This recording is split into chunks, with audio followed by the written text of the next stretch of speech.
Friend. Okay. I'm not, Sorry so about hold that. on. You're not? Yeah, I was, and Okay, now all of a okay, sudden good. my. And I'll make Anita host. No, make me host. Make you host. Okay. I just emailed Craig and I copied all of y'all. All right. Well, that's okay. It's good that we. All right, my, Who is PAX 62? Not, That's her. that's you, Yeah. okay. So I'm making you. all right, some reason now my, You're in here, Anita. I'm in, my screen is not moving now.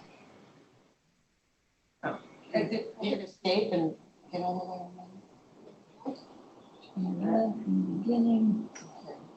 All righty, everything good? Live. Okay, just, They are not good. No. Don't forget to make your presentation at the top. My screen is The middle one, the middle one.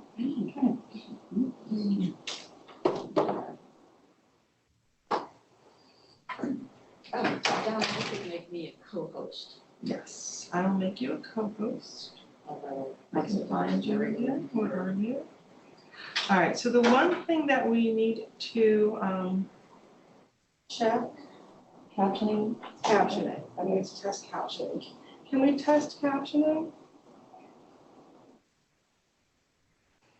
Yes. Are you ready? Yes. Okay. Okay. Anita, do you want to fix that? If you go up to display settings, I'm really trying. go up to the top. I understand. Oh, Yeah, I don't. not that top. I understand. My little button would not go. Oh, okay. I see captioning. Set up slideshow.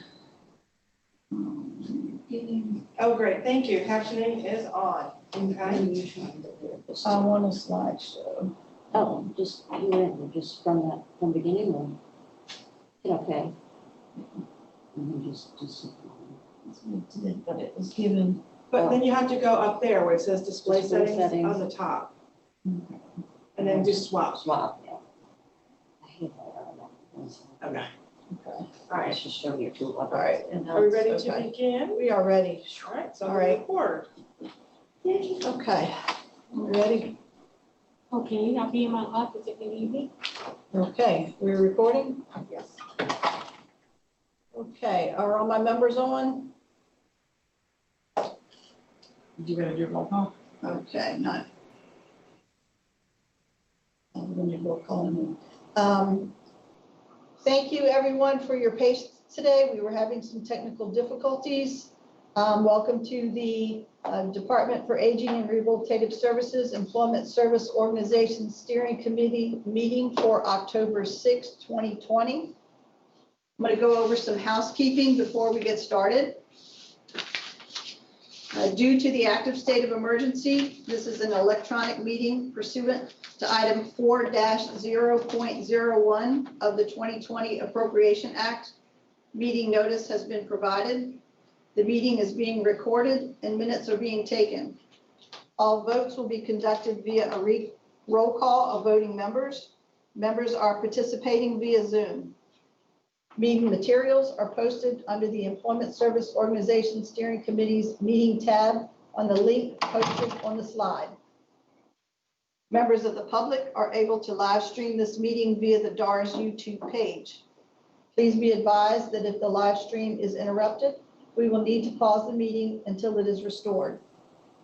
Public comment will be accepted by email to the attention of Anita Mundy, Provider Program Specialist, into this committee. Public comments that were received by October 1, 2020 will be read or if lengthy summarized during the meeting when we reach that point in the agenda. For all votes, we will do a roll call and you will be asked to indicate support, yay or yes, opposition, nay or no, or abstain. I just heard that the live streaming is not working. Leah just chatted me. We need to pause for a moment to ensure that live streaming is up and running for the public. And I just, Betsy's gone.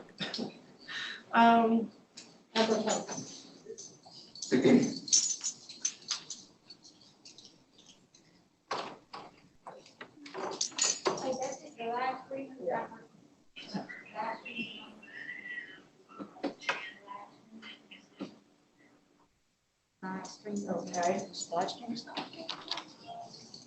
Can you set it down the last thing? Is not working? So it's working for Is some this people, on? but not all. Okay, I'm sure, I'm looking at it right now. Okay. I'm looking at it online on YouTube. Are you reading? I'm on my iPad. Oh.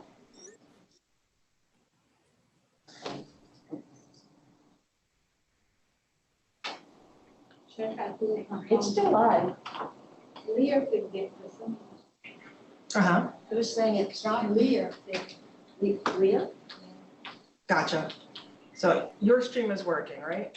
You're straight, I mean, it's showing. Okay, all right, so we'll continue on, thanks. All right, bye. Bianca's work stream, live stream is working, so it must be computer issues, individual computer issues. okay. So continue where I was? Yeah. Okay, Mine is live. all right, working through Zoom functions, slide 1. Members, please keep your microphone on mute unless you are speaking. This helps reduce background noise.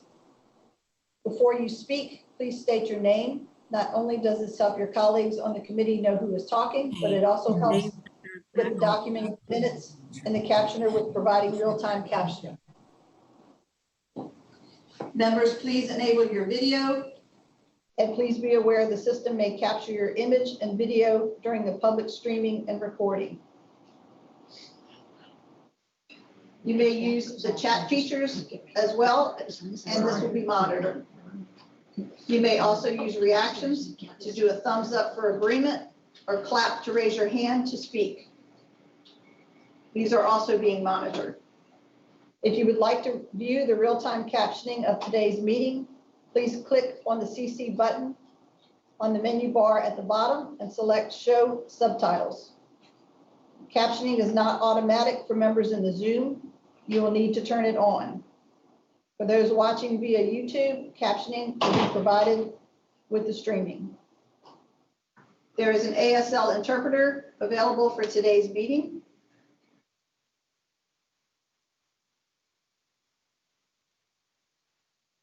Lastly, I would like to thank the DARS video teleconferencing team and the DARS communication team for making this electronic meeting possible.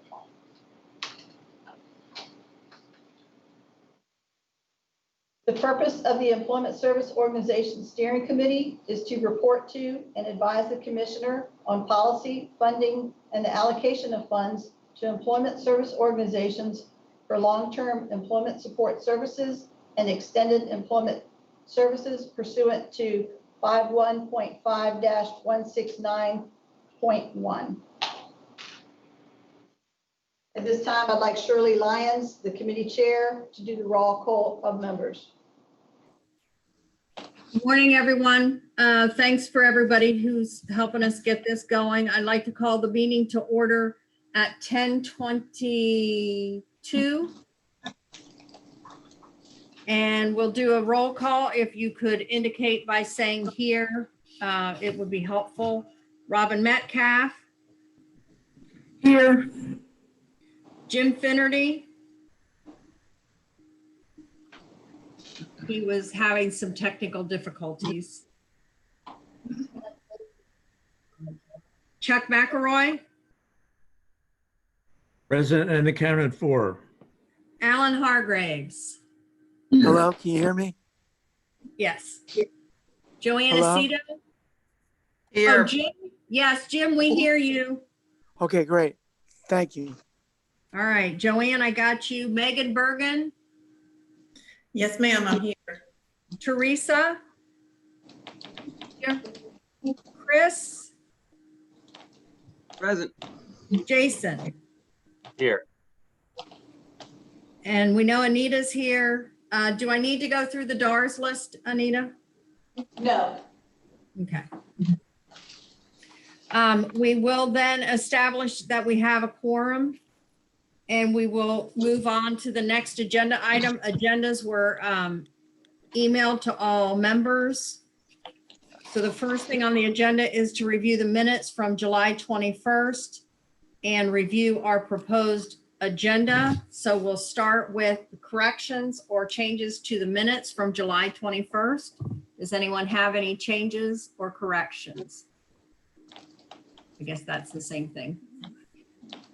Hearing none. This is Chuck McElroy. I move to approve the minutes from the July 21st, 2020 meeting.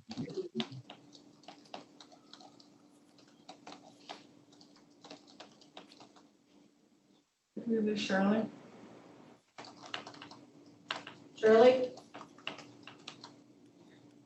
Shirley? Oh, shit, I don't see her anymore. Oh, there she is. Shirley, we can't hear you. Okay, I think I'm, Now.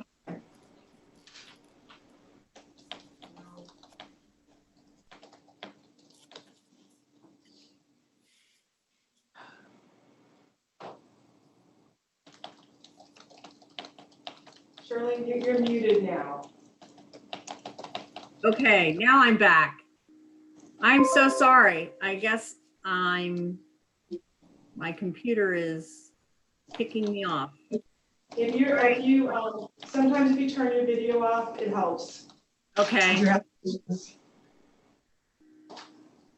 all right, well, let's try it. I need a motion to approve the minutes. This is Chuck, so moved. In a second. Teresa, second. And do I have a agreement? All in favor? Yeah. Aye. Any opposed? Thank you. And now we need to approve the agenda. Any additions to the agenda?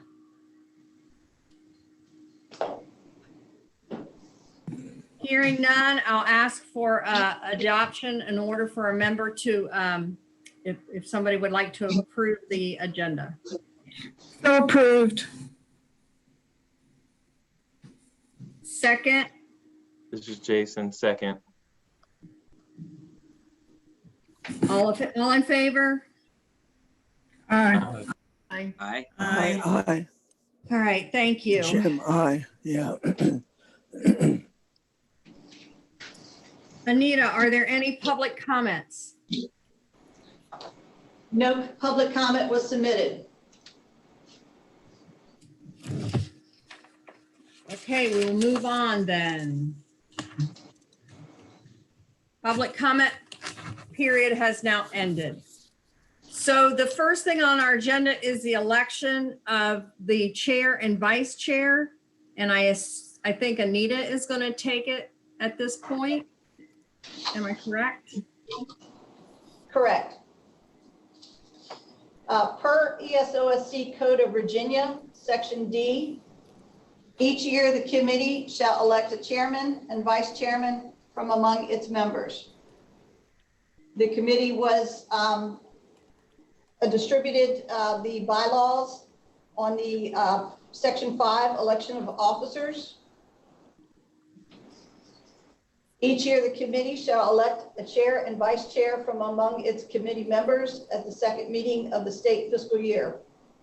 Terms shall commence upon adjournment of the meeting in which the elections were held. Officers shall serve no more than 2 consecutive terms in each office. The duties of the chair are to preside at all scheduled meetings, sign or authorize all letters, reports, and official communications of the committee, and coordinate with the committee staff to develop meeting agendas. The duties of the vice chair are to perform the duties of the chair in the absence of the chair and assist the chair as requested. If the chair does not complete his or her term, the vice chair shall complete the remainder of the term. If the vice chair cannot complete his or her term, the committee will elect a new vice chair to fill the remainder of the current term at the next regularly scheduled meeting. We will begin with nominations for the chair of the Employment Service Organization Steering Committee. If any committee member has a nomination, please state your name and who you would like to nominate as chair of the committee. The floor is now open for nominations. This is Chuck McElroy. I nominate Shirley Lyons to serve as the chairman for the current fiscal year. You're welcome, Shirley. Shirley, do you accept the nomination? Yes, I do. Are there other nominations?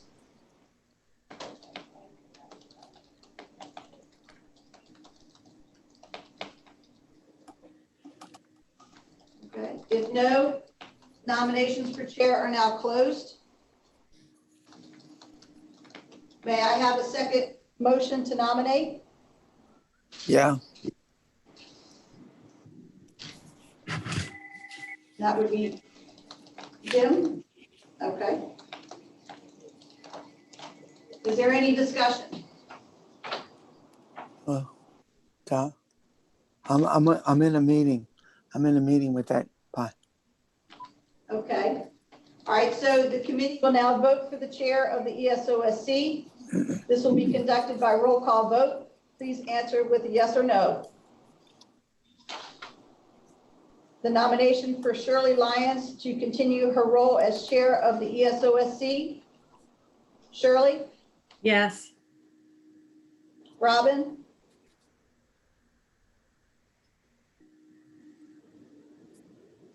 Jim, Yeah. Chuck, Yes. Alan, Yes. Joanne, Yes. Megan, Yes. Teresa, Yes. Chris, Yes. and Jason. Yes. Robin, are you there?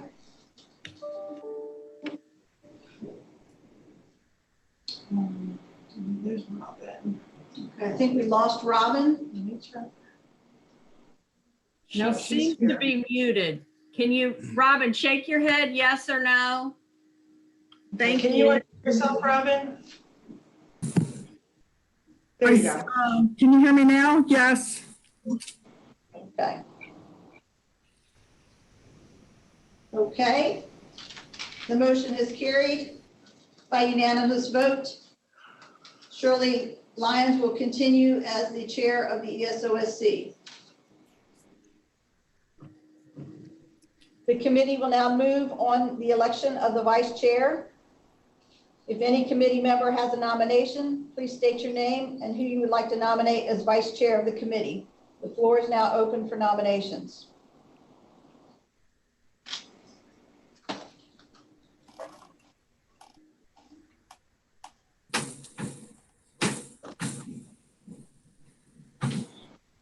This is Chuck McElroy. I nominate Jason Harper.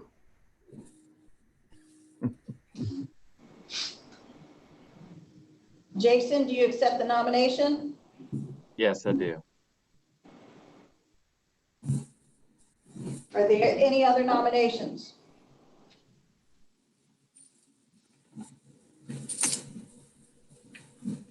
Okay, may I have a second motion to nominate? Second, it's Joanne. Is there any discussion?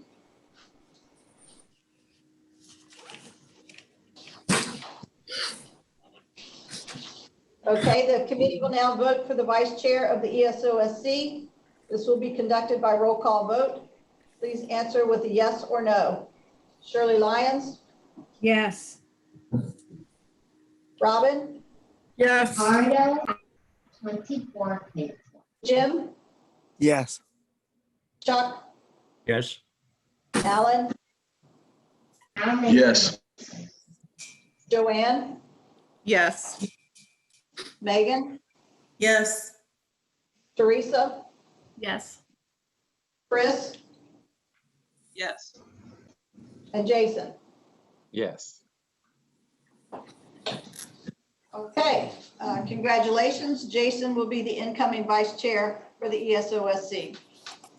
Congratulations to our new officers.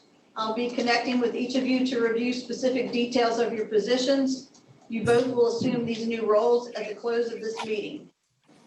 I'd like to thank Robin Metcalf for all of the work that she has put in to the work for the ESOSC as the vice chair for this committee. Thank you, Robin. You're welcome. All right. Thank you all. I think. And we'll move on to our next agenda item, which is the vacancy that we have on our committee from the Goodwill Network. Anita can update this, but what my information is that she's reached out to Goodwill for an update. They do have a person they would like to recommend to the committee, but that application has not been submitted yet to the Senate for approval. Is there any updates to that, Anita? No, what you stated was correct. So hopefully that nomination will go in and we'll have a new member by our next meeting. Moving right along. The next agenda item is the first quarter spending report with breakdown by organization, and Donna is going to discuss that with us. Committee members should have gotten this in their email. Yeah, I just looked at it and realized that you all have the wrong one. You have 2020s, not 2021. So I just sent 2021 to Anita. This is not the right one. I realized it because it has more than June, July, and August on it. And it has October, November, it's the wrong year. So that is, I did just send it to Anita because I just realized it as I was sitting here. If we could, can you post it, Anita? Can you put it up on the stream?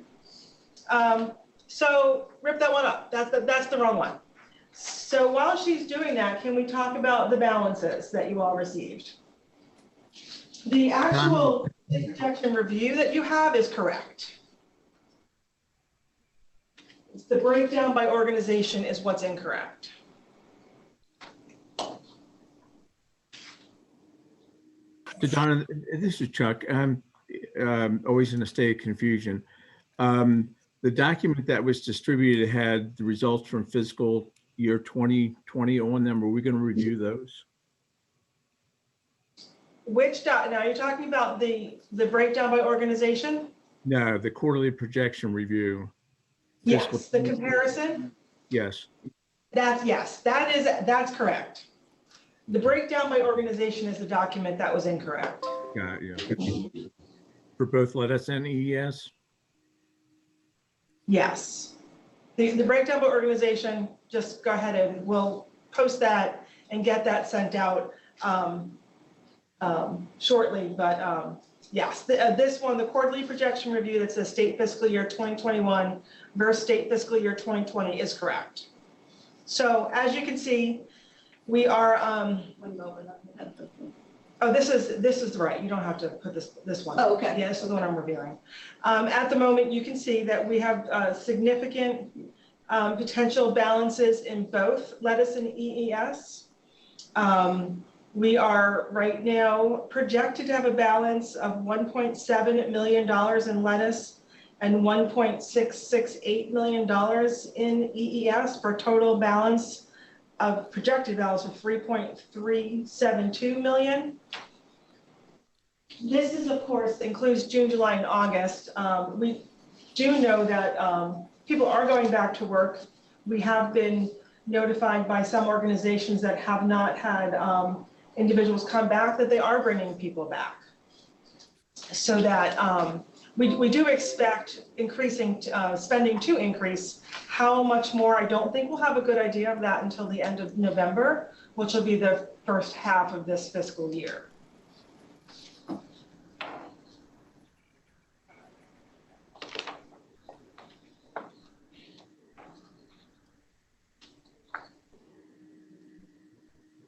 Are there questions on this?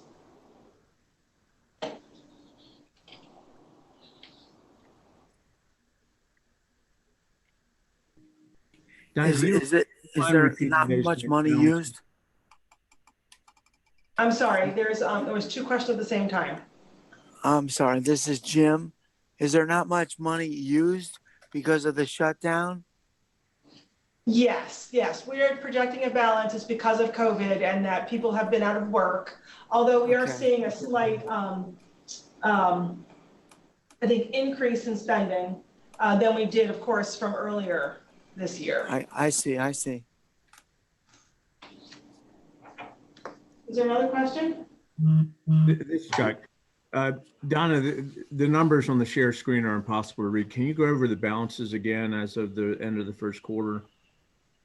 Okay, so on the screen, those balances are that, you want me to go over the individual balances for each ESO? That's not on the screen. The totals. The totals. Right, which is on your quarterly projection review sheet. The anticipated balance right now, projected balance for lettuce is $1,704,331.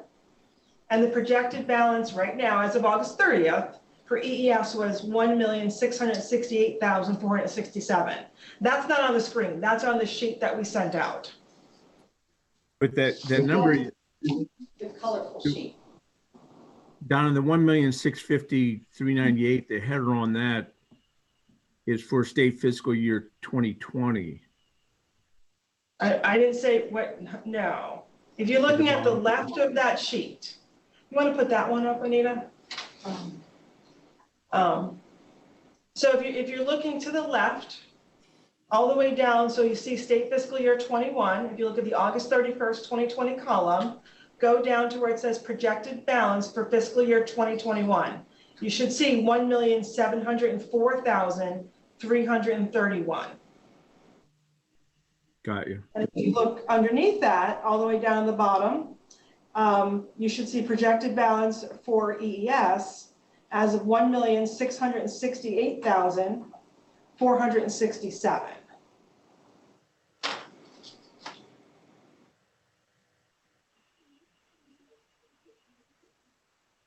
You see that? Yes.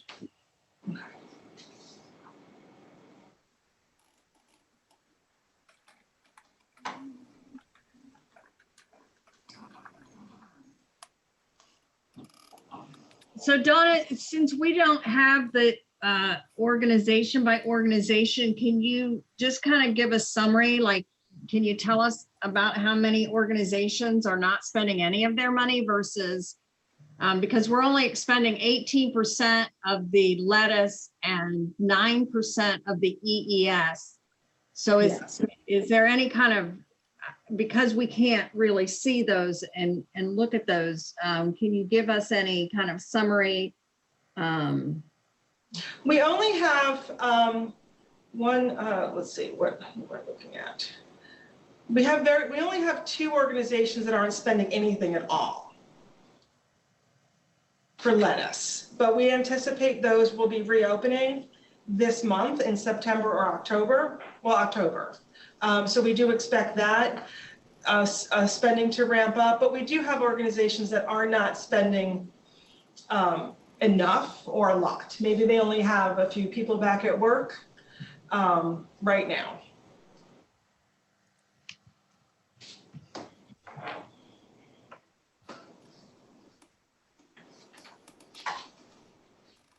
Don, I'll just make the comment that with actual percentages as of August 31, that even if things return and are fairly robust for the balance of the fiscal year, that we're going to land off with a huge balance again at the end of the fiscal year.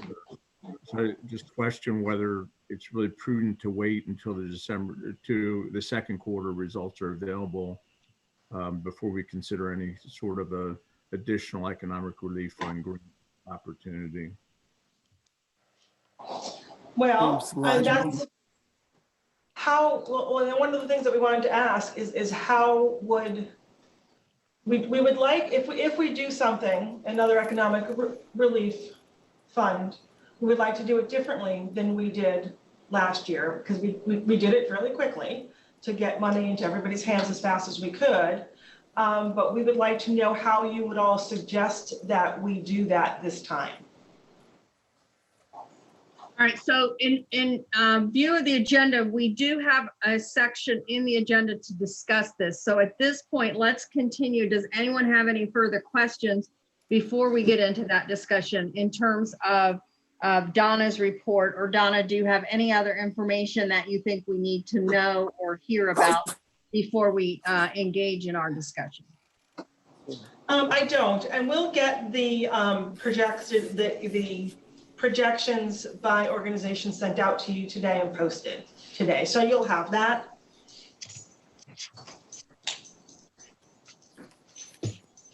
All right, I just wanted to verify, Donna, since what we saw was the 2020, that the projected balances that were listed in 2020 were in fact paid out in that relief money that that you guys sent out in those two different sessions. And so can you tell me what the actual balance at the end of the year to the General Assembly was that there was left in the funds?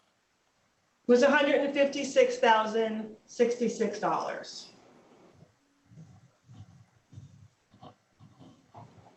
And where is that money? What is being done with that money? That money went back as part of our budget, our state's budget cuts. We offered that money back as for the state budget cuts.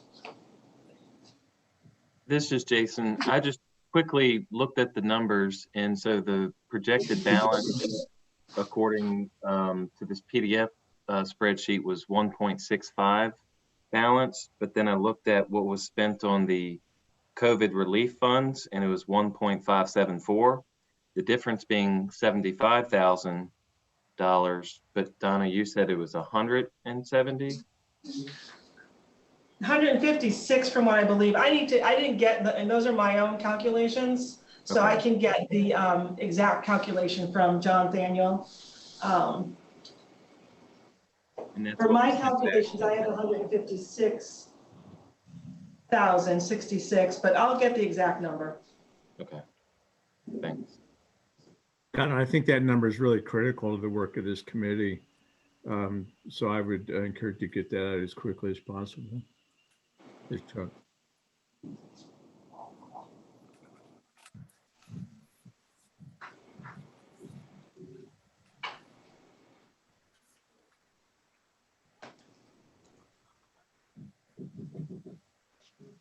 Does anyone else have any questions for Donna regarding these reports?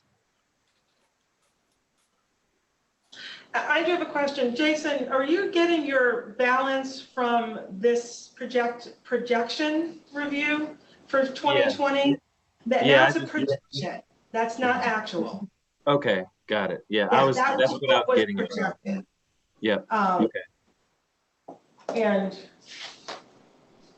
yeah, so that makes sense. Yeah. that's where that difference is. Okay, got it. That makes sense. Thank you. You're welcome.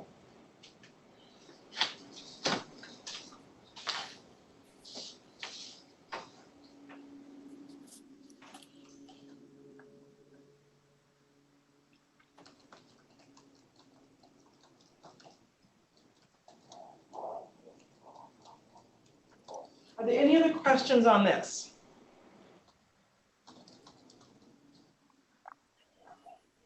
Donna, this is Chuck. Is there any fear that the General Assembly might sweep those monies, 156,000? The 156,000 from last fiscal year? Yes. That's already been swept out. That money from last year is no longer available. Are Okay. you talking about them sweeping it for this year? Or do they at the end of the fiscal year, or could they possibly do it in the contemporaneous period? Yeah, this is just me. I mean, I'm not going to say anything's not going to happen this fiscal year. I think it's it's really up to the General Assembly, and anything can happen.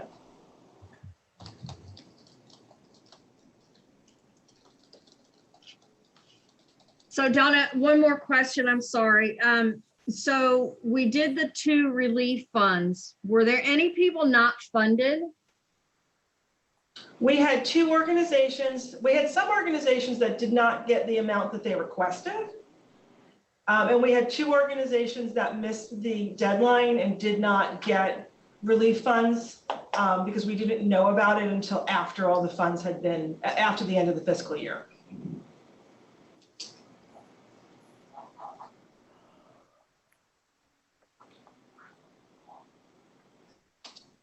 Okay, so I want to ask, the two organizations you said did not get what they requested.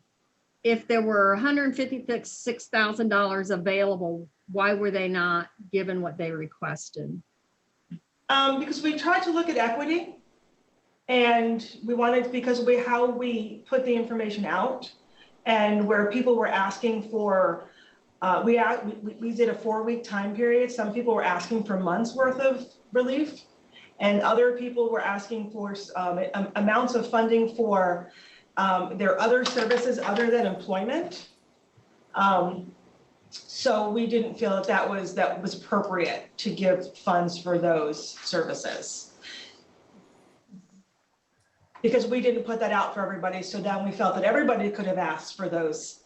And we wanted to make sure that we were looking at it based upon what we said. We had people asking for funds for day support programs and residential services, maybe for 2 or 3 months. And we thought that organizations that did put it in for what we had told them to would have asked for a lot more in that situation as well. All right, thank you.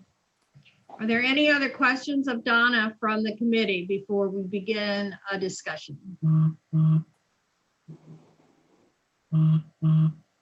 This is Jason. I have a question. I was looking back at the minutes from the, let's see, it was the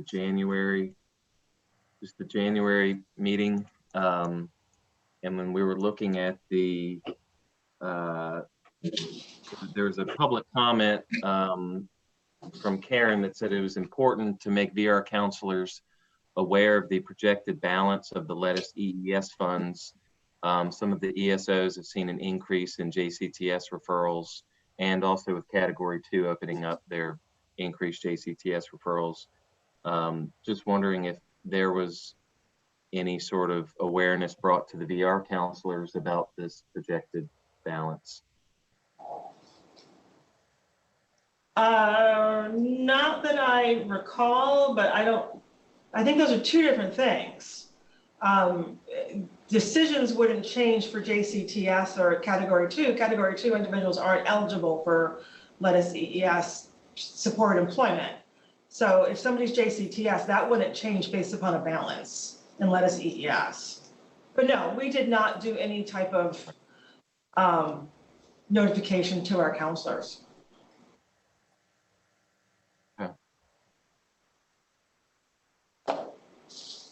I think we did. We did? I think we said in that meeting that if they still need us some additional follow along, it's okay to still make sure that you contact the ESOs and talk to them about that. But if Because the JCTS, they're not eligible. It wasn't JCTS, only would have been, if they were in follow along, to have been Lettuce.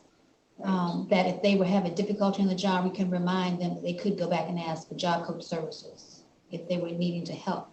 I think we did make that comment to them. There was those every other week meetings we had with all the managers. I think after this January meeting, when we did see there was a balance, we didn't do a brief. We spoke with our managers about the balance. But Right, we didn't go out to our exactly, counselors. right. But they normally pass it on. Right.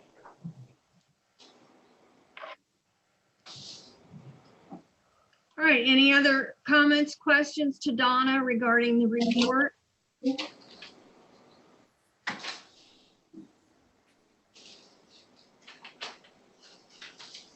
Okay, well, let's move into then a discussion about the projected fiscal year balance. And if there are any recommendations that we want to consider and talk about for use of this funds. Clearly, there's a lot of money going to be sitting on the table, and it would behoove us to, as a committee, to provide DARS with recommendations. This is Robin. I was just wondering if DARS was going to consider another relief or another round of emergency relief. Say that one more time, Karen. Robin. I was wondering if you all were going to consider another round of emergency relief funding. That's something that we can consider, but what we would like from you all is recommendations on the best way to do that. Well, I mean, I'd like to make that one of the potential recommendations. And we can certainly, tweak it, but I'd like to see us take a look at that as a possible recommendation. Okay, we will mark that and then come back and have discussion with motions and stuff once we discuss. Anybody else have thoughts they want to put out on the table for us to consider? This is Jason. I do think it's important that we go ahead and earmark some of the money, because my concern is that the General Assembly will come back and ask for what the projected budgets balances are and sweep that money if we don't earmark it now. All right, thank you. This is Chuck. I think at a minimum, we should consider the difference between the 25% we expected to expend in the first quarter versus the 18% that was actually expended, at least as in the letter fund. Okay, That might be one conservative approach. Could you say that again, Chuck? I didn't hear your whole recommendation. Sure. One thought might be to distribute through economic relief funds the 7% shortfall in what was actually spent versus what the 25% that we expected to spend.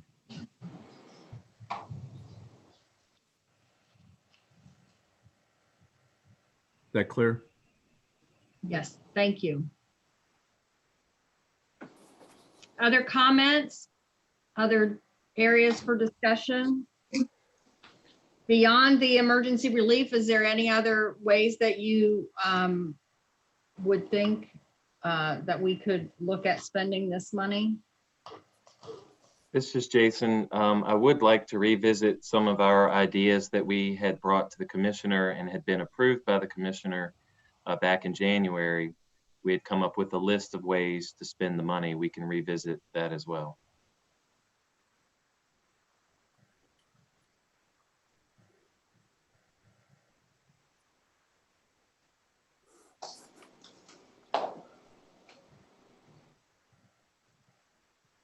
All right.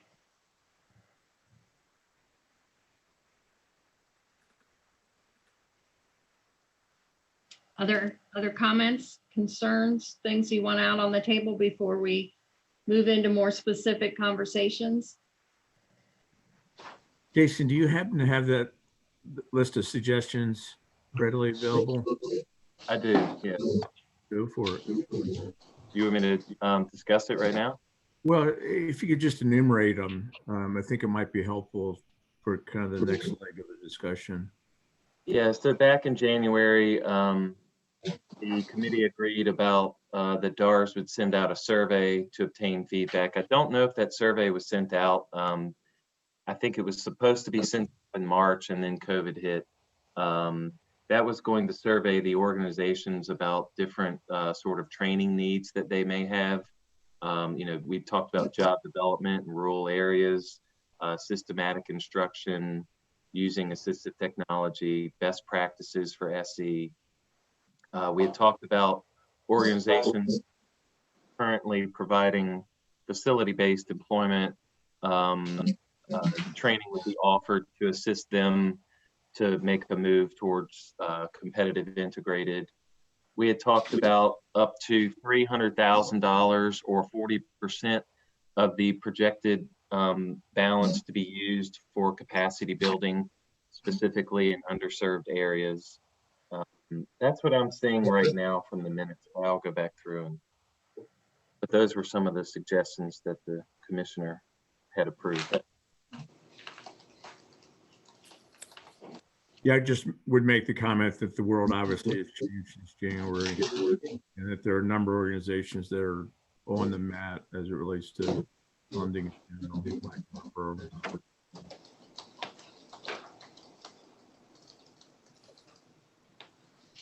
All right, so is there any specific recommendations that we want to talk about in terms of those things that were just mentioned and any other things that are coming up that we want to discuss in more detail.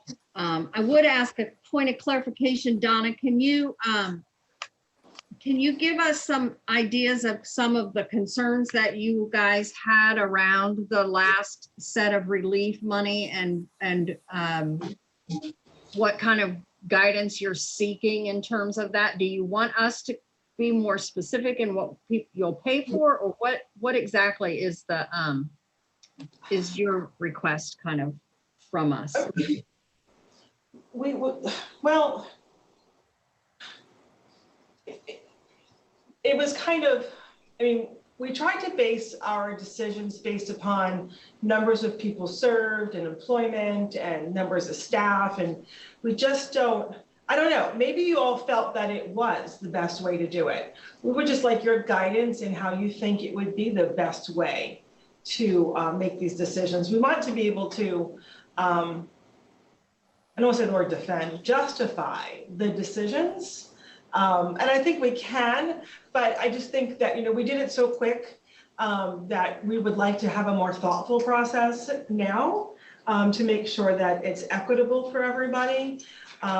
We did see some really just kind of outrageous numbers, and those are the things that we had to cut, where people were maybe serving 3 people, but were asking for a tremendous amount of money where there was no way that we could justify that.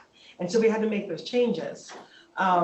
So maybe if there's a way that we could look at it being equitable, and I know, you know, we thought about what people were, maybe like what people were set to receive, what their allocation was, but then we get into that reallocation process at the end of the year, and then what happens to that? Do we not do reallocations this year? What if people do spend more than their projected balance? Because I think there will be some organizations that might, or at least, you know, because we don't know what's going to happen next year. So just another way to look at it. And so if you all want to make a recommendation in how we would do another round, I think that would be good. We think that would be good. Did it help, Shirley? Yeah, thank you for that clarification. I think that is helpful for us to know what you're kind of looking for from us. So then we also had organizations that served many clients, but asked for little, I mean, such small amounts of money. And we didn't feel justified in going back to organizations and saying, hey, ask for more. We weren't going to do that. But where we felt that maybe this organization could have asked for more based upon what other organizations did ask for, if that makes sense. This is Chuck. I'll just make a If I comment. can address some of what was on Jason's list for a minute, this is Joanne. A lot of the people that we're going to be looking to assist to get employed across the Commonwealth are people who are just plain and simply displaced, whether they're displaced from the bakery that Chuck Shop had, or from NW Works, from, you know, Fireflies, or had been in, you know, some sort of an integrated small group employment. We're going to have to reconfigure how people are supported, whether that's doing it through, you know, very intensive customized employment or something to assist people to get jobs again out in the community. And there could even be, you know, the need for some sort of, you know, job training involved there. So I don't know if there could be some opportunities for that, for us to be really creative and innovative, do things a little differently for folks to just really explore opportunities for people.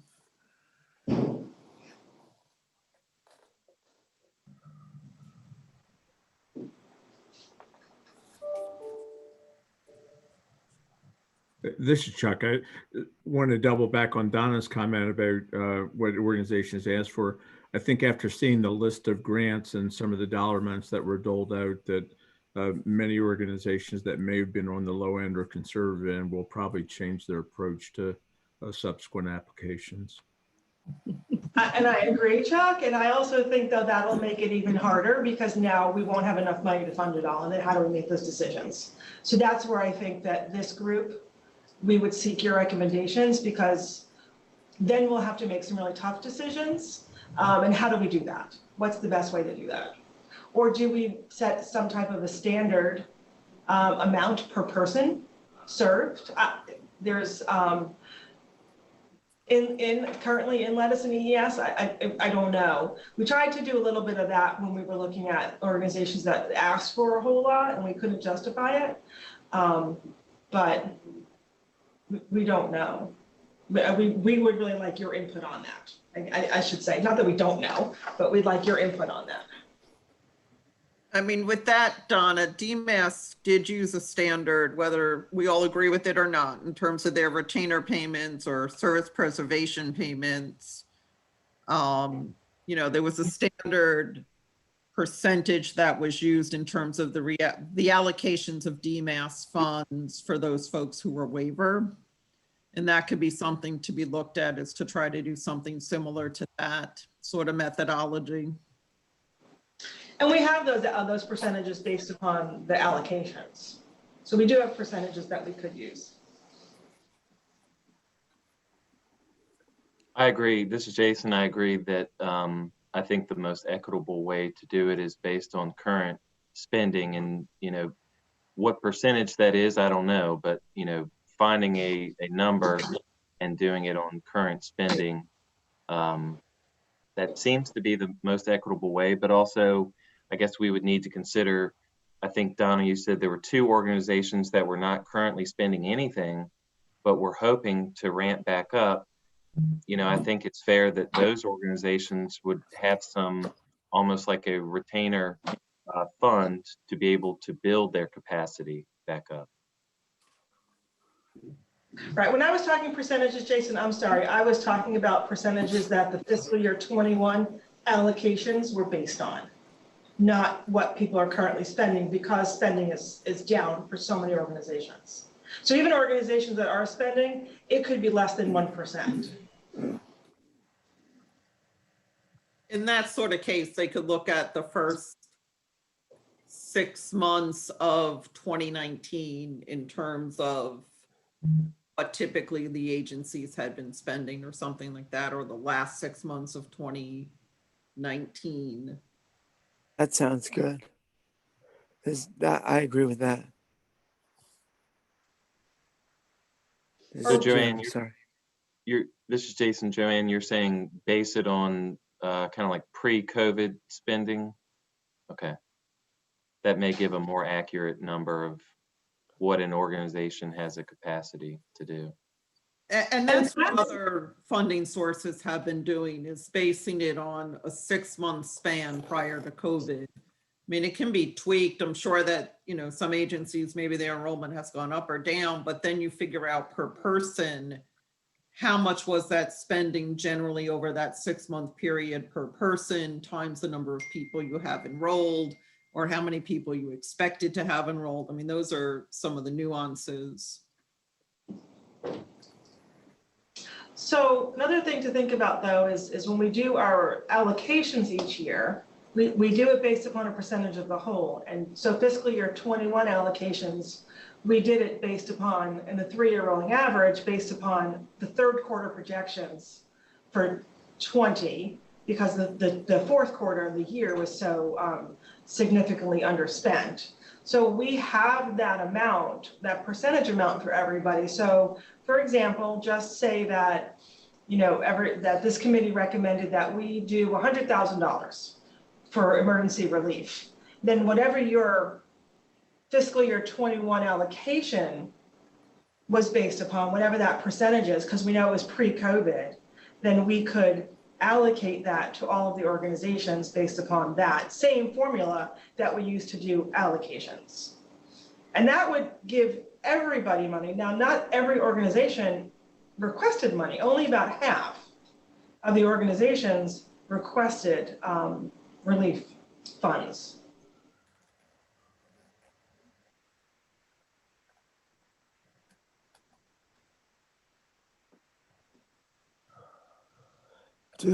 This is Jim. Excuse me.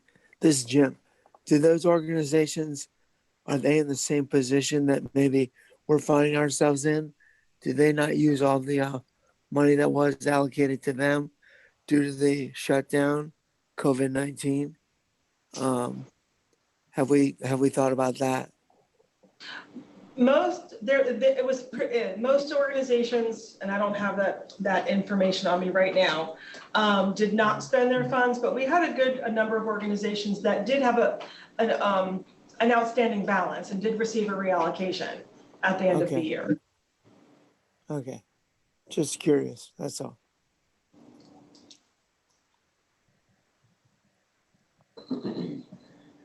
I know we talked about, this is Jim again.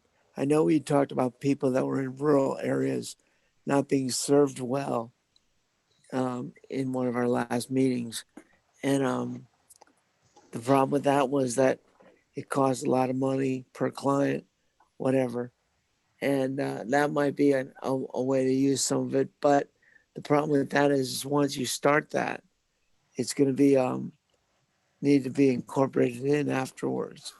So it's a tricky thing to start doing with extra money when the following year you might not get any extra money.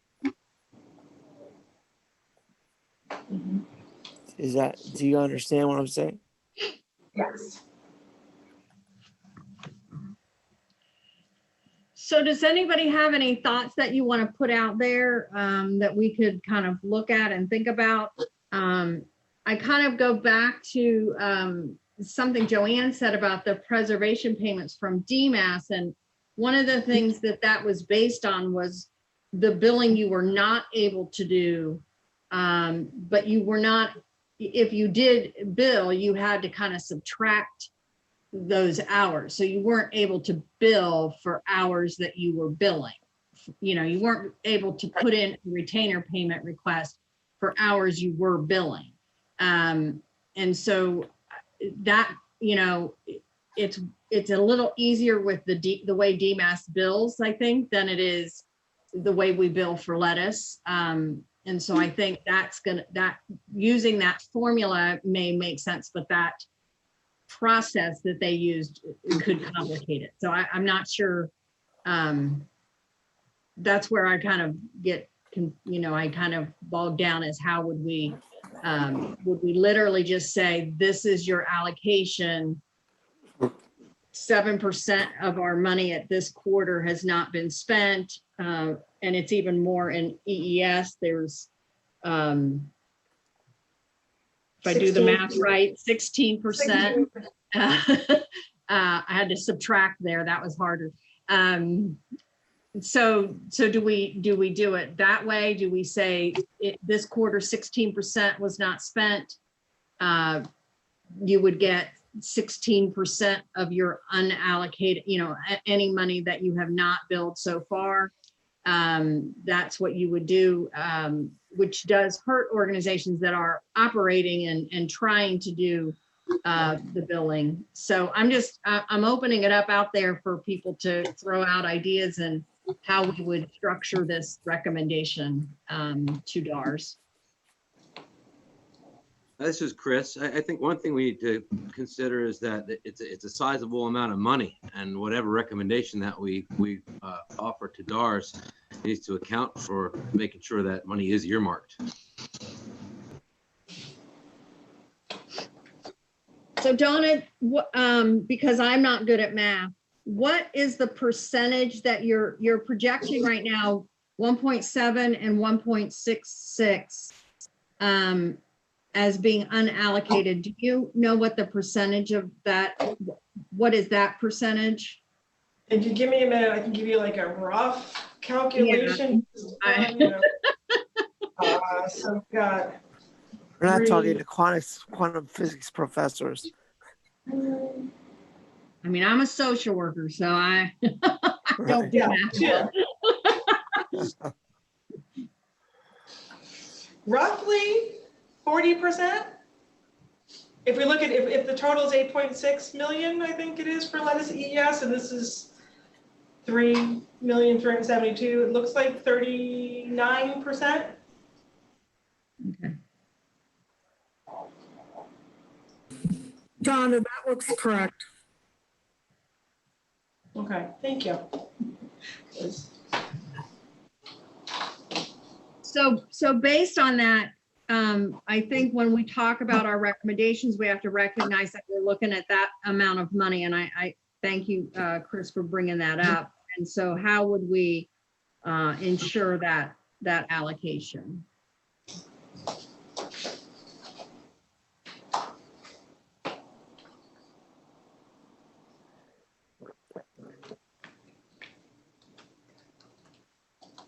Shirley, you're asking me or you're asking your team?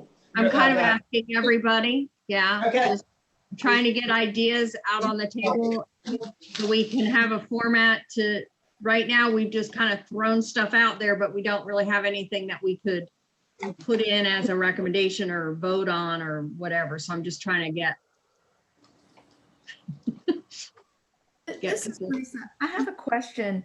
Donna, you mentioned that we have some organizations that did use all their money and had to come back and we reallocated money. And we have ones that don't use it. We're talking about, you know, moderate kind of giving everyone a percentage. But my question is, what are these organizations doing differently that they're still able, even through COVID, to service? And we have other organizations that are not. Does it come down to training? I mean, we've talked about training a lot, and I don't know that anything happened with that. And it looks like that we've lost money. It comes down to services. So organizations that provide individual support employment services have been able to use more of their money because the congregate types of services, whether it's facility-based or group support employment, those pretty much, the majority of those stopped completely.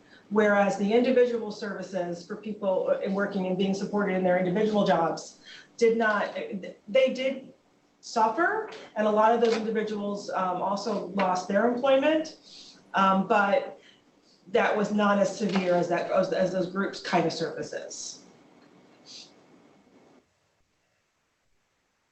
Thank you. You're welcome. Also, Teresa, some organizations were able to more quickly build their capacity back. So for example, the last couple months, we've seen business go up. It seems like every month is better than the last. And organizations back in March that laid off all of their staff were maybe not able to quickly bring back staff and train staff as quickly, whereas some organizations were able to retain staff and just pay their salaries even though they weren't bringing in income, and they basically had them ready and available to bring back when the work came back. So it was just a strategic, you know, some organizations weren't able to retain their staff and others were able to retain more. Okay, thank you.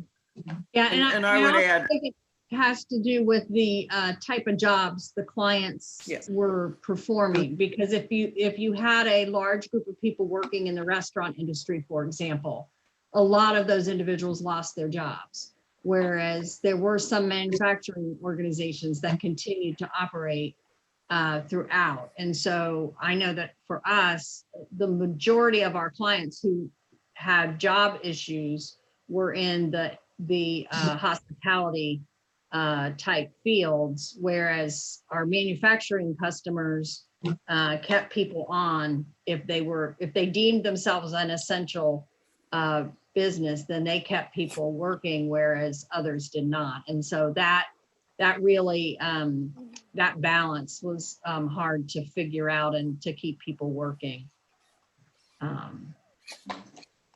least from our experience. Okay.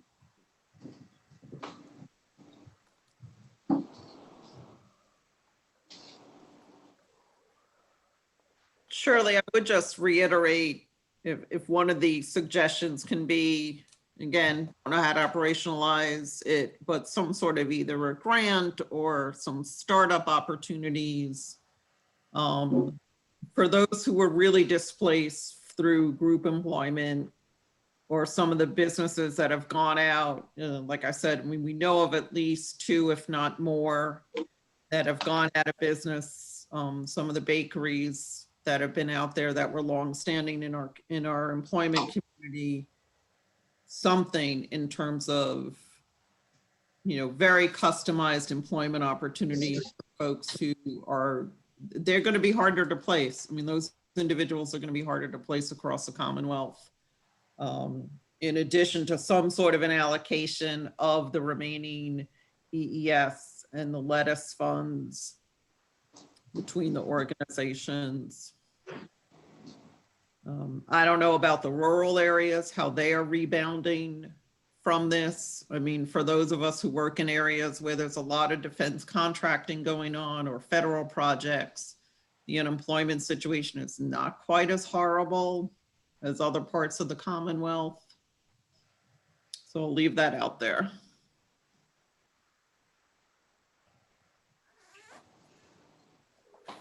So Joanne, this is Jason. On your first point, would that money be used? Would that be given to organizations to build capacity, or would that money be given towards training, or how would that for those that were displaced? I'm open to suggestions as to how we flush it out. I think that there's, intensive job training that has to go on, or it's going to be really customized employment development for folks, or both perhaps. I don't know, but I just know there are folks out there who it's going to take more than 10 hours a month of job development to get them back employed. It definitely will, or 15 hours of job development. And it might take again, it gets back to some of what you were saying we had been discussing with Kathy way back when, a lot of different training for our staff too, for them moving forward. There are different job opportunities than there were 6 months, 10 months ago. I mean, we're all doing services differently. So I don't have it flushed out in my head. I'm throwing it out there as some ideas, and then we can collectively figure out how it becomes operationalized.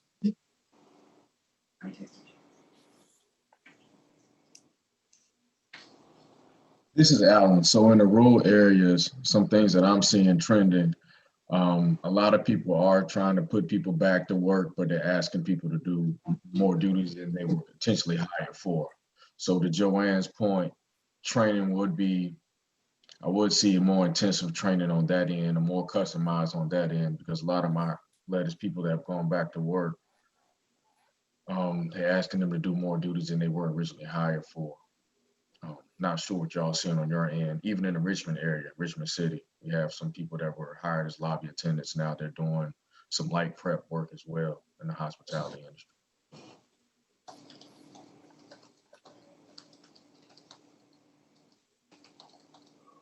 So this is Chris. I like the ideas of bolstering, people getting jobs and the extra training. I'm just wondering how we would be able to allocate those dollars. It sounds like they'd almost have to go back to DARS to give, referrals, the monies that they need to be successful. It's kind of what we're saying there. Is that even something that we can do under the code for these excess lettuce dollars?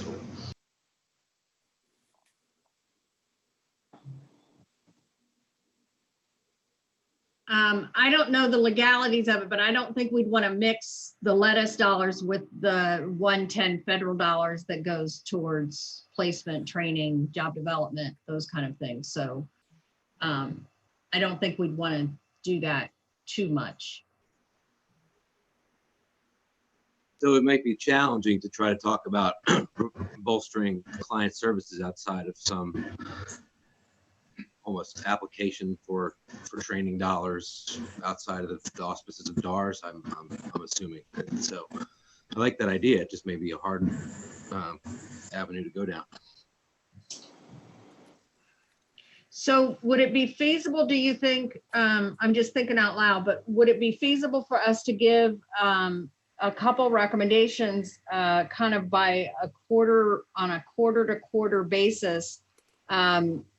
Because I'm thinking right now there are still people building capacity or trying to bring staff back who could benefit from the emergency relief because they're not billing what they should. So maybe for the first quarter, we recommend that it be a payment directly to the provider to use as they need it to build up their capacity or to build their services back up to the levels that they were prior. And then maybe the next set could be, rather than evaluate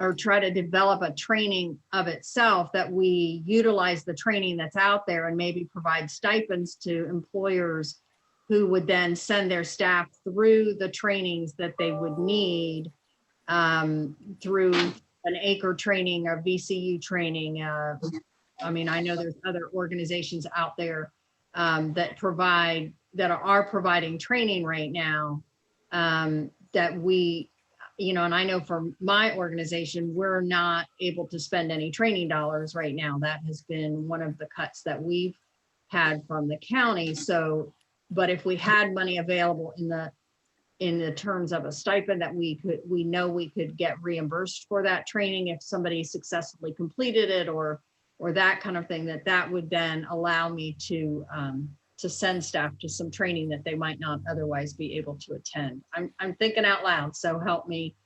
Would that be part of our allocation, is to actual individual organizations to do training or to pay for training for their staff?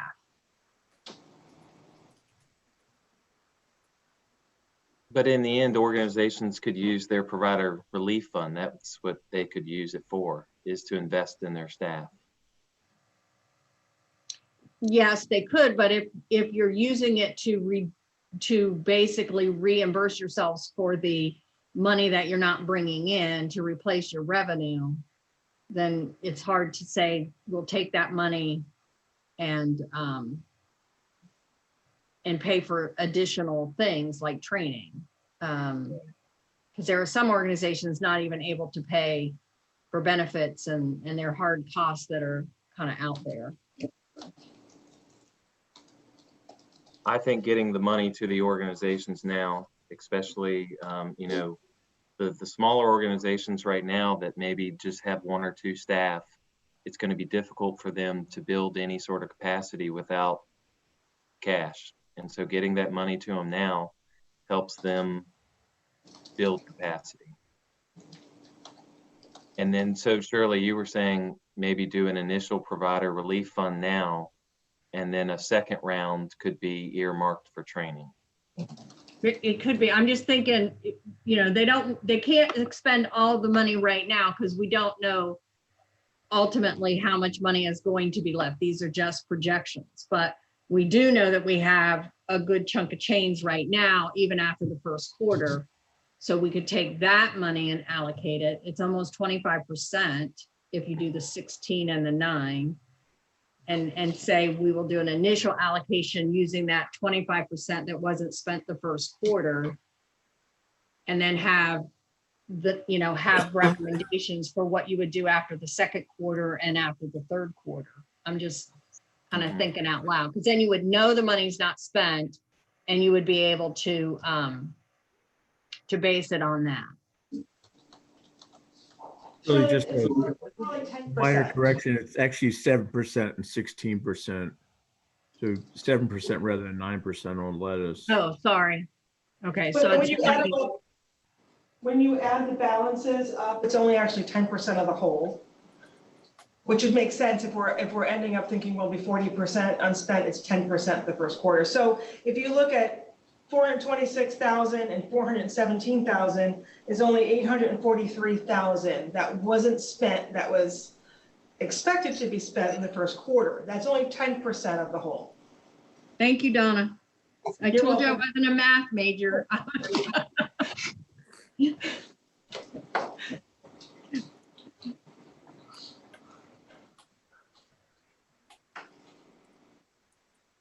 And then we would need to decide how that money would be allocated in the relief fund.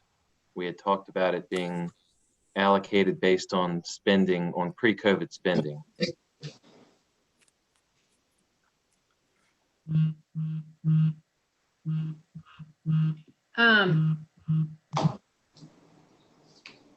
So if we assume that we have about $840,000 that we need to look at what to spend right away or fairly quickly, how would that be reallocated to people in emergency.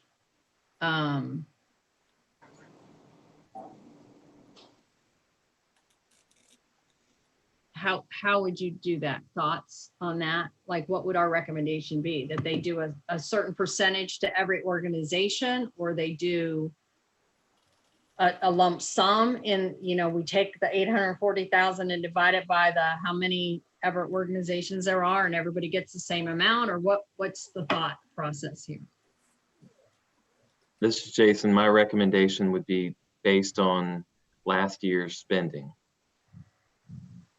This is Megan. I agree that it shouldn't be a lump sum to everyone. And I like the pre-COVID spending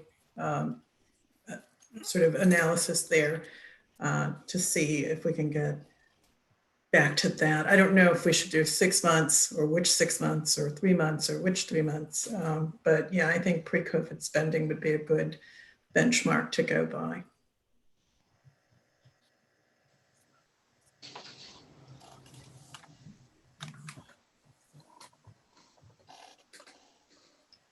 Anybody have any more kind of thoughts to throw out there? If we took the third quarter, which we know what that was, because as Donna said, that was what the new allocations were based on. How would we figure out if it equals $840,000, or how would we do this? What would your recommendations be? Well, you can always just take the number of organizations and add up what that money that they spent last year was in the third or fourth quarter. And you could just add that up and see what it adds up to. And, you know, go against 840 in that respect. It might add up to more, it might add up to less. But it's tough to make a decision without looking at the past numbers. This is Jason. I was thinking you could do a look at the percentage that each organization spent of the total. So for example, with our organization, let's just say RSVP of the total spending, RSVP spent 5% of the total. Then you would take 840,000 times 5%, because we were 5% of the total. And you would look at each organization, get a percentage of the total, and then multiply that by the 840. This is Chris. I agree. That's really the only way to do it, using that 840 as a whole. Yeah.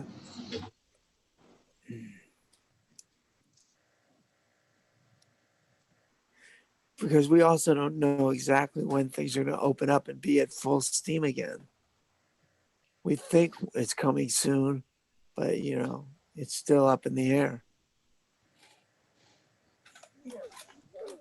So I'm just trying to kind of put this into some kind of proposal. So we would propose that they take the approximately $840,000 not spent in the first quarter of this fiscal year, and they would allocate a relief fund spending to each organization based on the percentage of the spending from third quarter of 2019, which would have been your January to March, or no, December to February, the way Lettuce does it. Right, Donna? December to February would be the Lettuce third quarter. It is, or I would recommend not using just that quarter, because you have holiday time there. There's a lot of holidays in that time. Yeah. I would recommend using the first 3 quarters of 2020. We have those projections done. Or we could do the percentages for the 3-year rolling allocation. Your 3-year rolling average comes up a percentage of what you spent over the last 3 years. And we only did it up to the third quarter of fiscal year 20 because of COVID. I mean, that would be another way to just use those percentages that we already have calculated and how you all received your allocations this year. So using the percentages of the allocations. This is Chris. I think that's a good idea, but would that hurt newer organizations that hadn't been along for the entire 3 years? I was thinking the It same might, thing. 'Cause it might. just a couple years ago, we brought off 10 new vendors. Very They would few get- of them, we could look at that. Very few of them have spent their entire allocation. But we could figure out, we could look at what we could do for the few that have.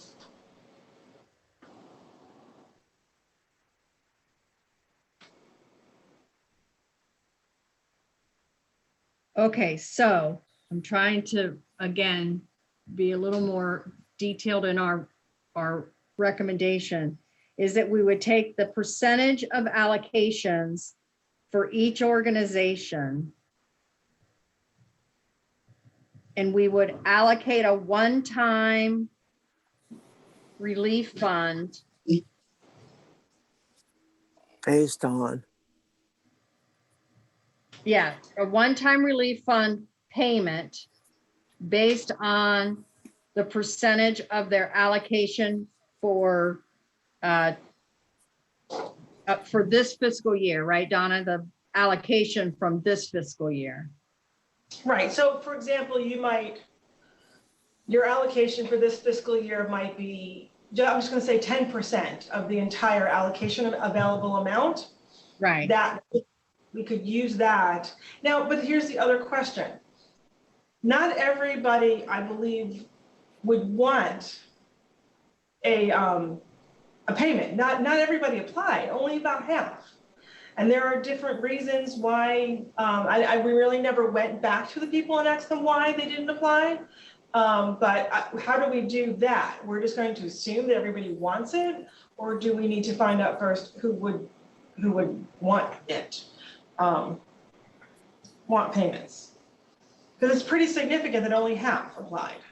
yeah, I think you have to look at the number of clients served in each of the different, departments that are thinking of getting, because it's foolish to send an excessive amount of money to persons that are serving very few clients.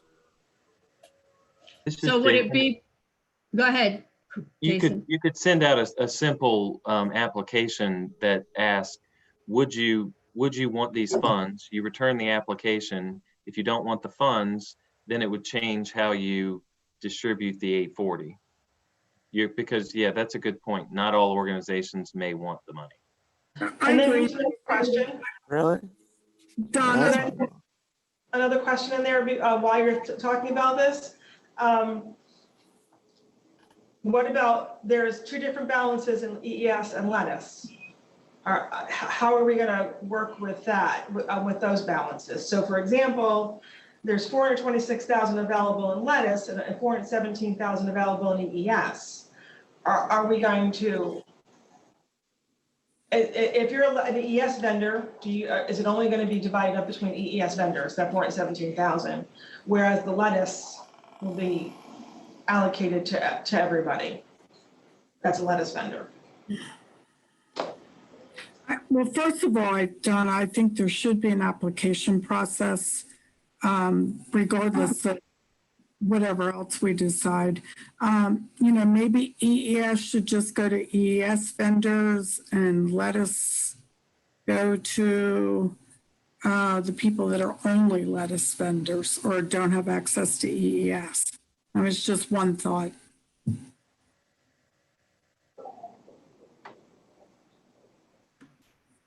This is Megan. Donna, can you tell me, for the previous emergency relief funding, did DARS combine EES and lettuce? How were those funds? We did. Kept separate or combined? We combined it last year. So that's still an option, okay. Yes. This is Jason. I would like to combine it if possible.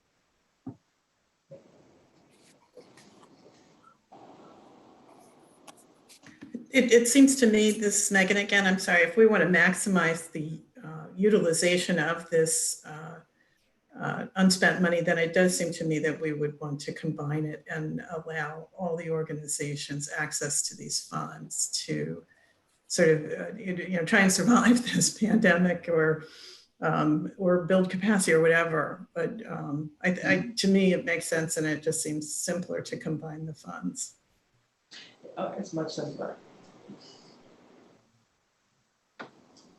Anybody else have thoughts? I've heard a couple people say combine. I've heard one people say keep it separate. What do people think would be the best way to do it? I will tell you that my concern of not combining it is that the EES vendors may be spending less right now, because if their groups are not back, then you're going to have more of that money available, and then it's not going to get spent. So we may defeat the purpose of our idea of spending this money right away if people are not, if they're not serving anybody and they don't apply, then that money could be sitting left on the table, and then we've kind of defeated the purpose of spending the money.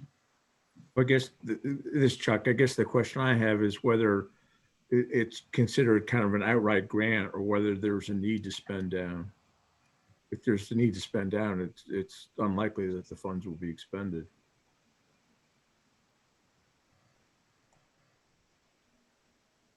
Chuck, I'm going to ask you to explain that a little bit more. Well, if we're talking about giving money to organizations, regardless of whether their ability to spend them down or not, we're going to land up at the end of the fiscal year with a lot of unspent dollars still.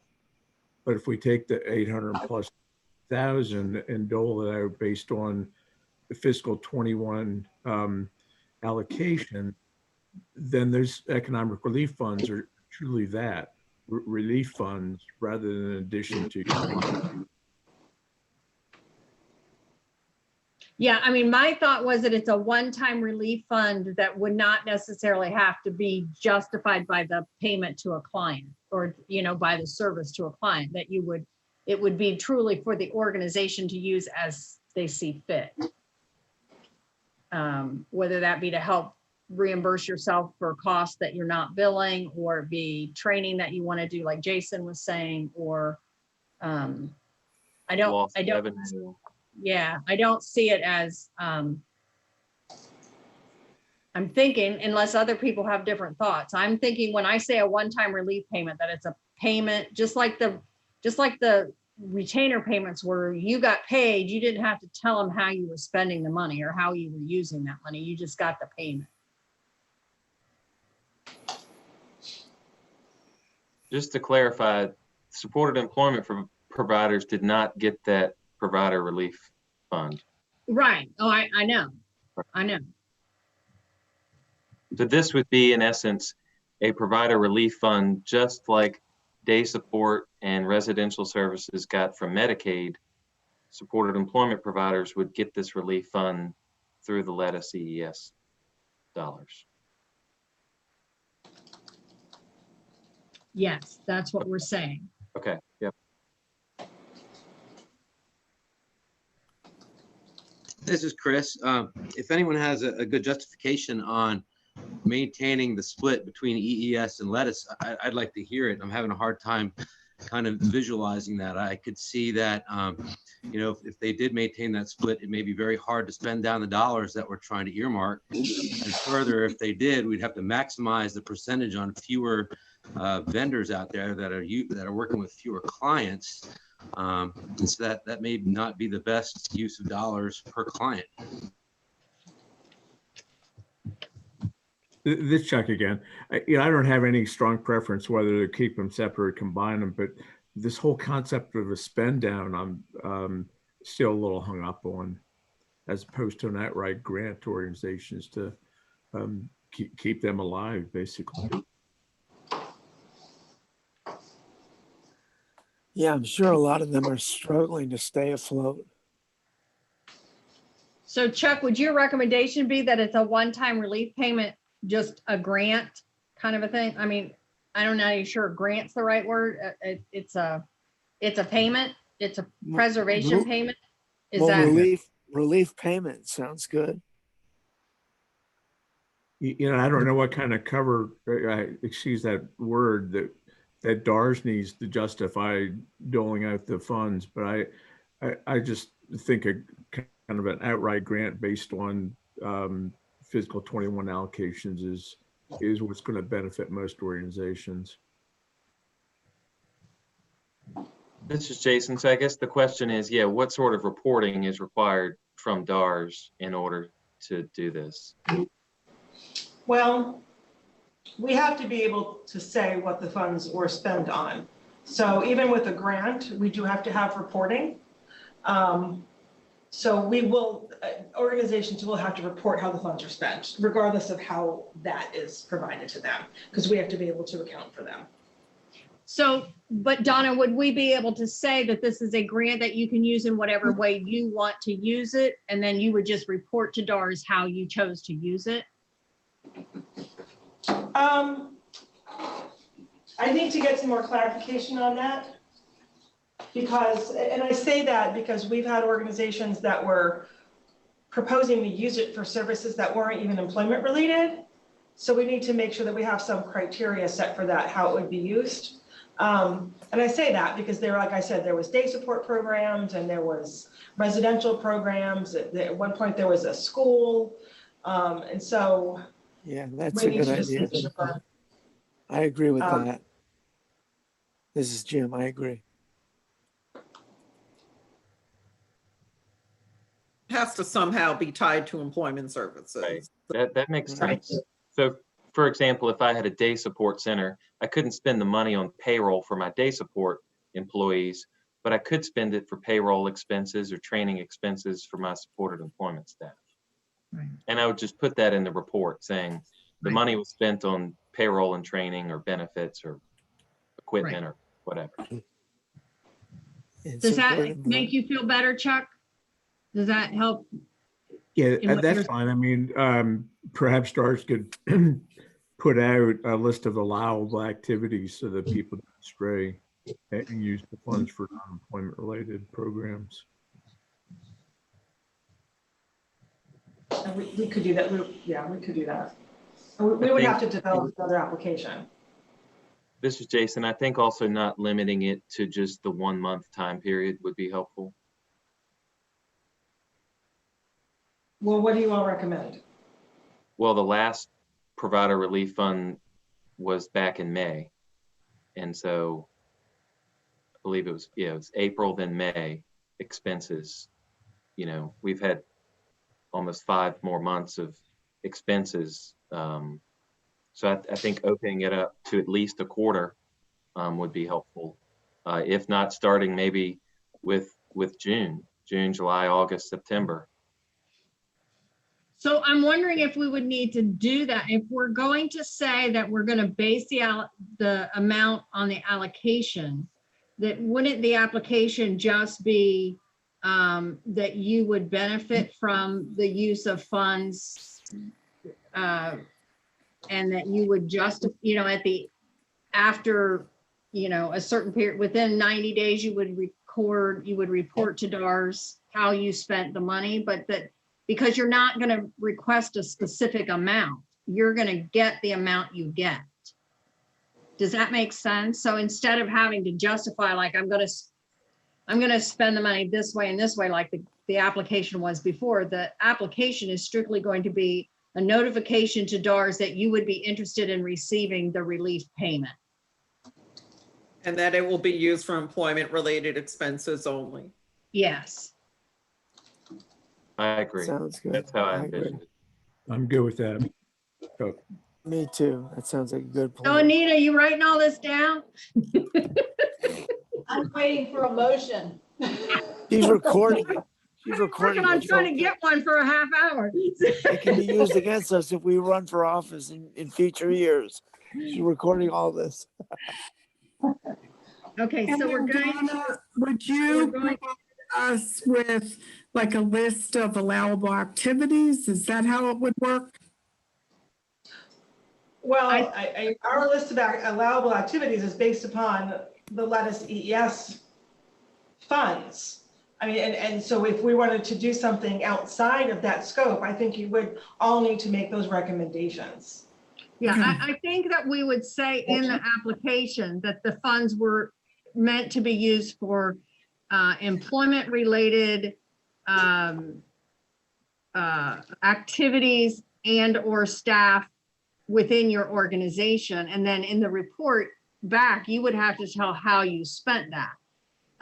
So if you said, well, I spent it on my day support program, then that would not be, DARS would come back and say that was not a use of this money. So, you know. If I could just add something. Sure, Jim. Okay, I would think that searching for jobs is gonna go, the cost for job searching is gonna increase in this time period where there's so many of the normal activities and jobs have been lost, and so many of them will be slow to come back. So I would think that job searching would take a larger amount than it did in the past when there was, everybody was open and there was, you know, countless number of possibilities. I don't know. I'm not running a searching organization, but I would think that, you know, I know job training is going to cost money too, but job searching seems to be a little more difficult in this time period. Plus, you have a lot of people that are unemployed that don't have any disability that are looking for jobs. Just some thoughts.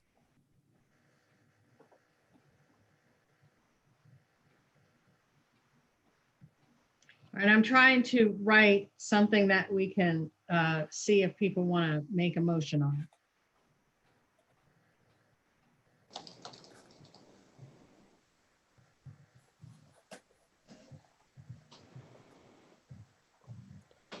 Does that make sense, or do you not think that might not apply really?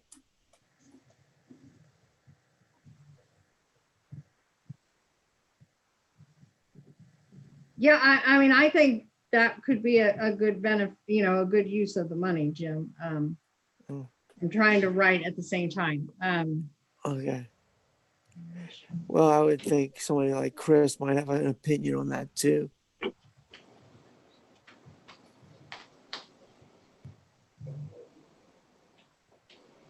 If he's still here. I am, Jim. I don't disagree.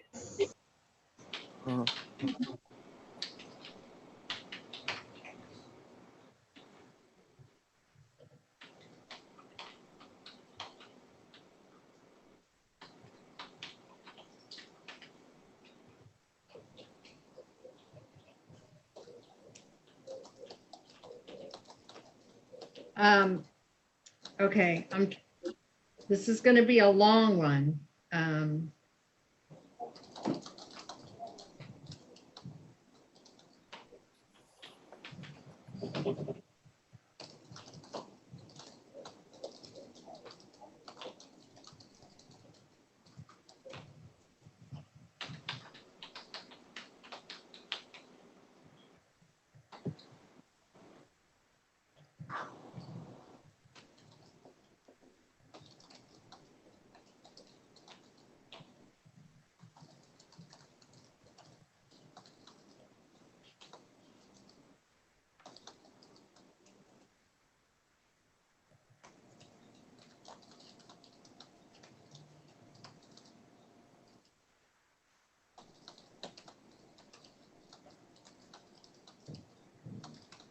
Okay, here's my best attempt at everything we've just said. So the committee would recommend to DARS to provide an emergency relief fund to lettuce and EES organizations based on a percentage of the fiscal year 2020 allocations not to exceed $840,000 or equivalent of unspent first quarter allocation. The initial payment would be provided to organizations that apply to a request from DARS. The organization would verify within its application that the money would be used for employment-related expenses. And What then time? after the funds are distributed, the ESO would provide DARS with a report of how the funds were spent for employment services. That sounds like a good idea.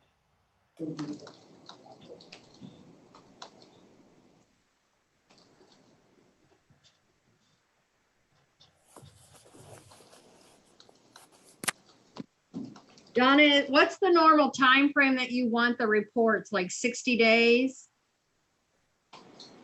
The reports and how the money is spent, Uh-huh. we'll have to come up with that. Typically, it's typically 30 days. But we'll figure out that time frame. All right, so we'll just say within a designated time frame.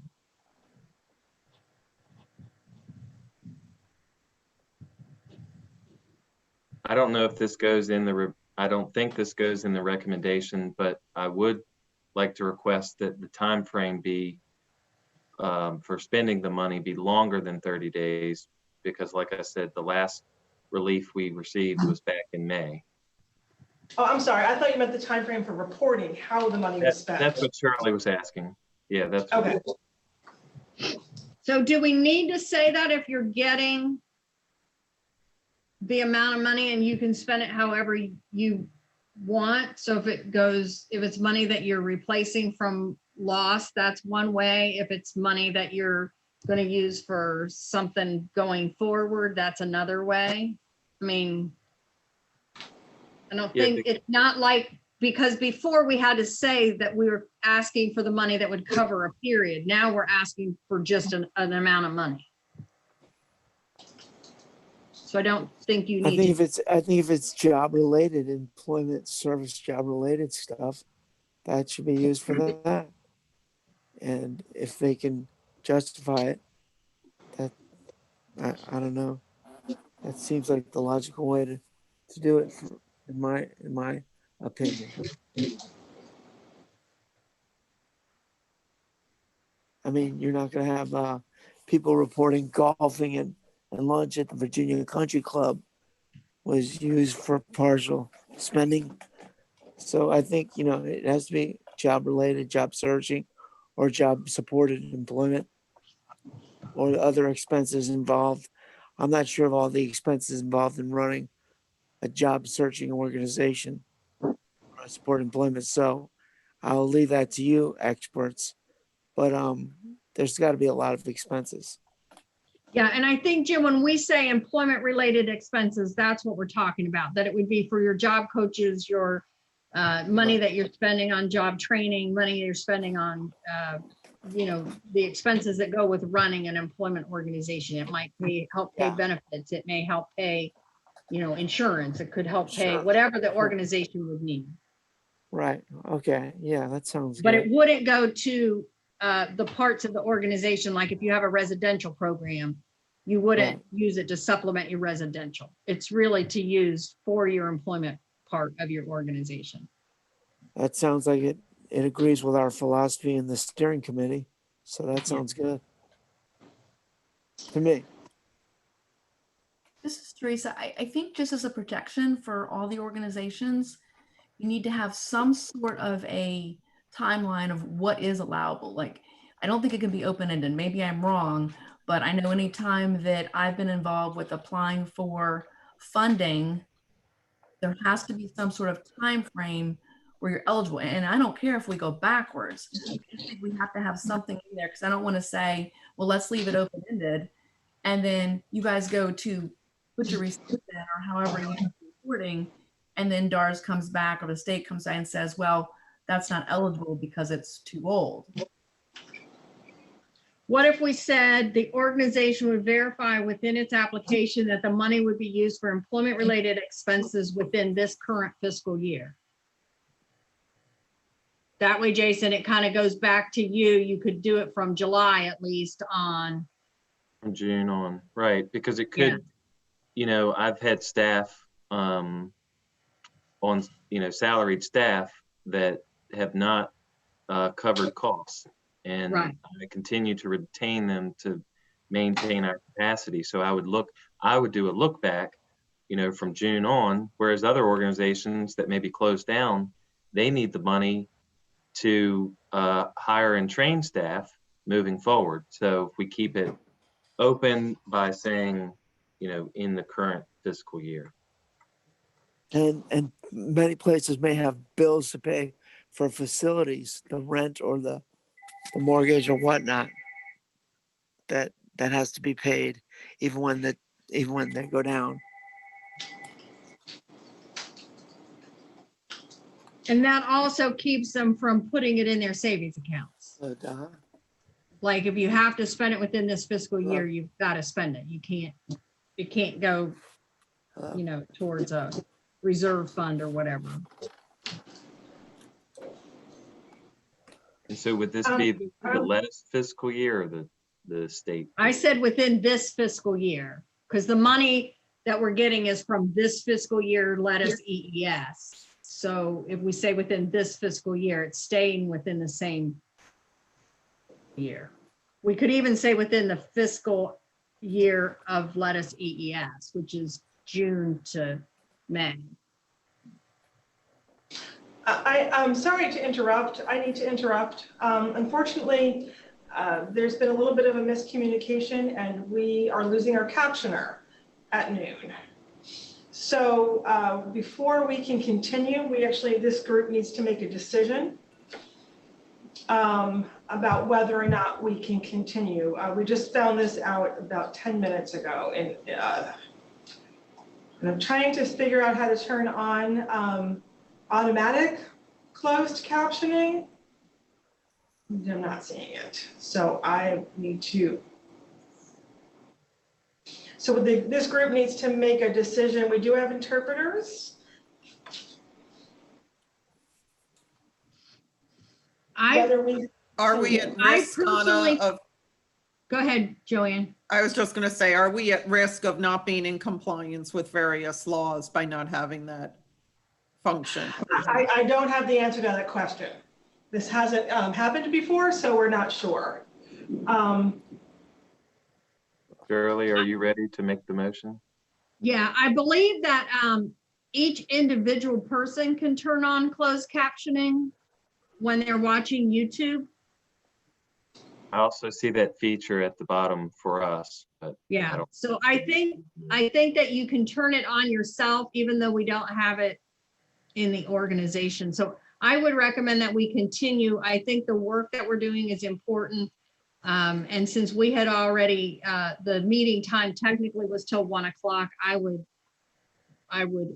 urge us to continue working until 1 o'clock or until we get finished. Surely, I just, as Jason suggested, turned on the Zoom closed captioning and it caught your words verbatim. Okay. Does that work for you, Donna? Well, we just lost the captioner, so now I need you to tell me it's working now. So Chuck, can you see the caption now? I didn't see it on Donna's remarks. But you're seeing it with mine? All right, well, so we're. This is Chris, it's no longer active. It's gone. That's what I see is 12:01. Okay, so I was just been told that we can keep on meeting as long as we post a recording of the meeting. Okay, thank you. All right, so again, let me read what I wrote and then somebody can either amend it or make a motion to accept it so we can kind of move on. So we would recommend that DARS provide an emergency relief fund to Lettuce and EES organizations based on a % of the fiscal 2021 allocations not to exceed $840,000 or the equivalent excess allocation from the first quarter. The initial payment would be provided to organizations that apply to a request from DARS. The organization would verify within its application that the money would be used for employment-related expenses within the fiscal year. After funds were distributed, a report and how the funds were spent would be required within a designated time frame to DARS.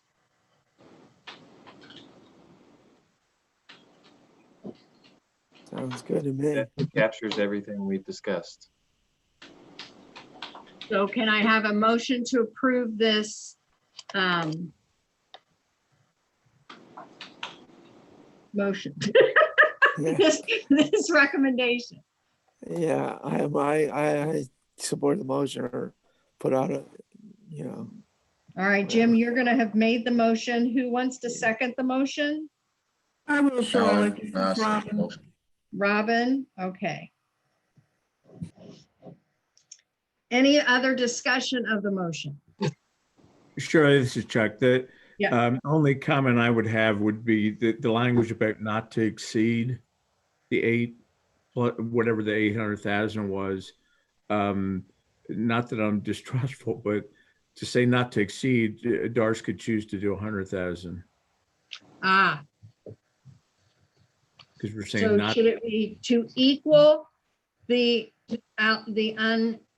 unused allocation money?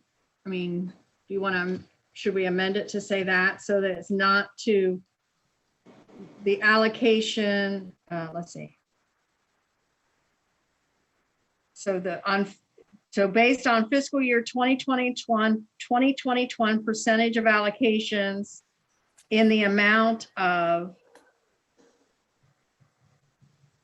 the unallocated or unspent funds through the end of the first quarter. Does that sound better? That would work for me. Jim would need to accept the amendment to his motion.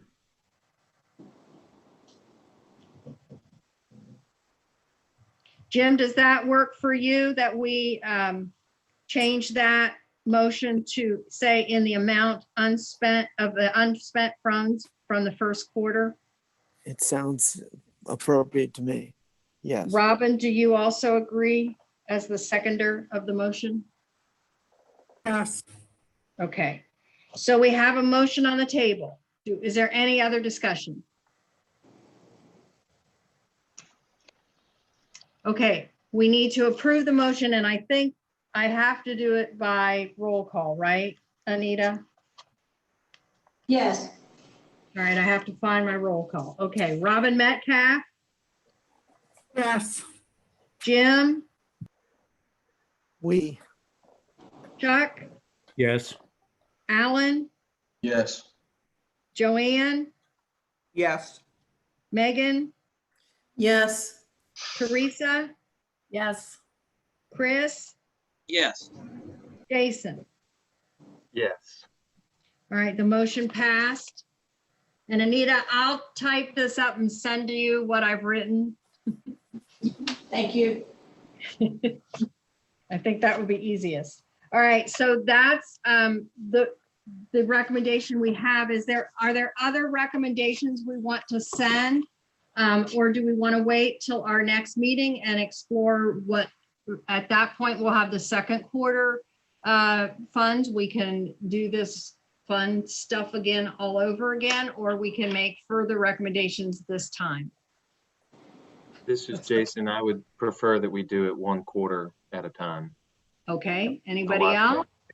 3 months. I think that's I logical agree because with we don't know what the future holds really.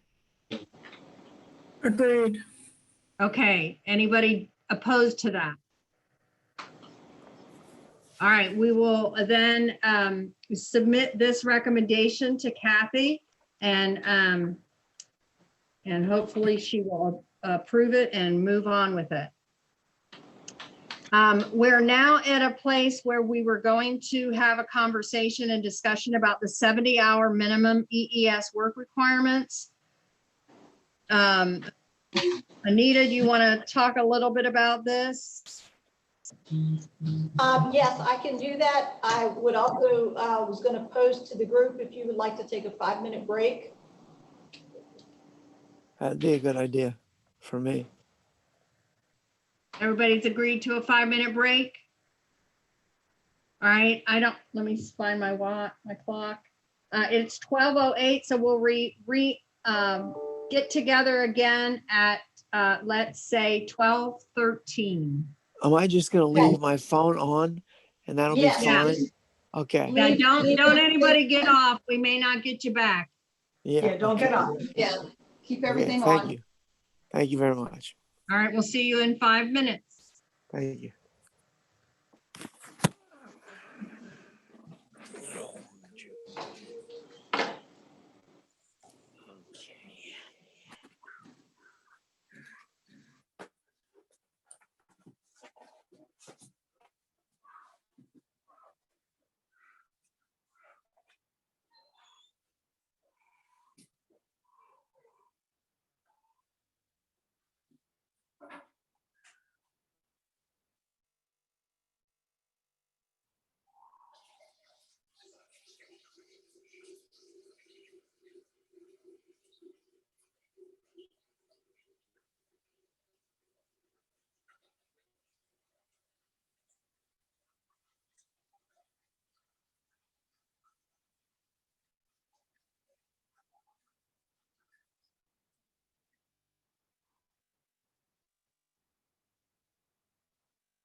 Hey, I'm on my, I'm on my home phone.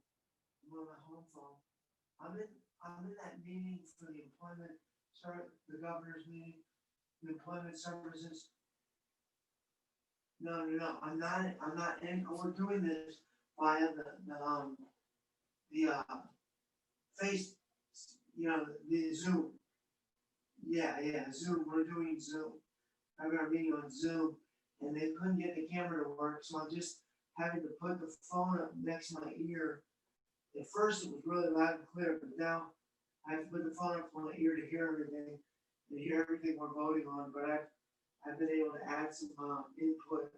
And we've had some votes on that and it's going well. But I got about another hour. What is that? No. This is just the DARS people, Department of Age Yearly Up Services, and the supported employment people from Sherman's organization.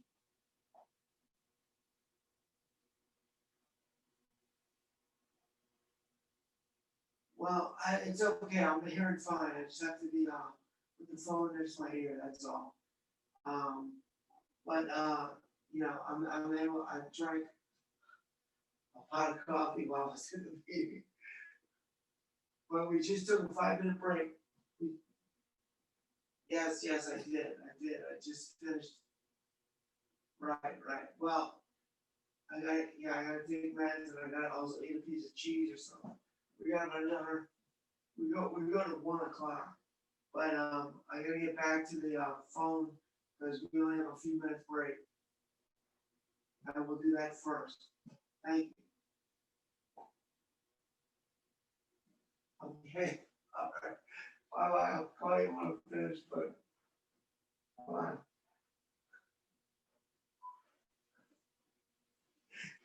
you.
Let me go check my data.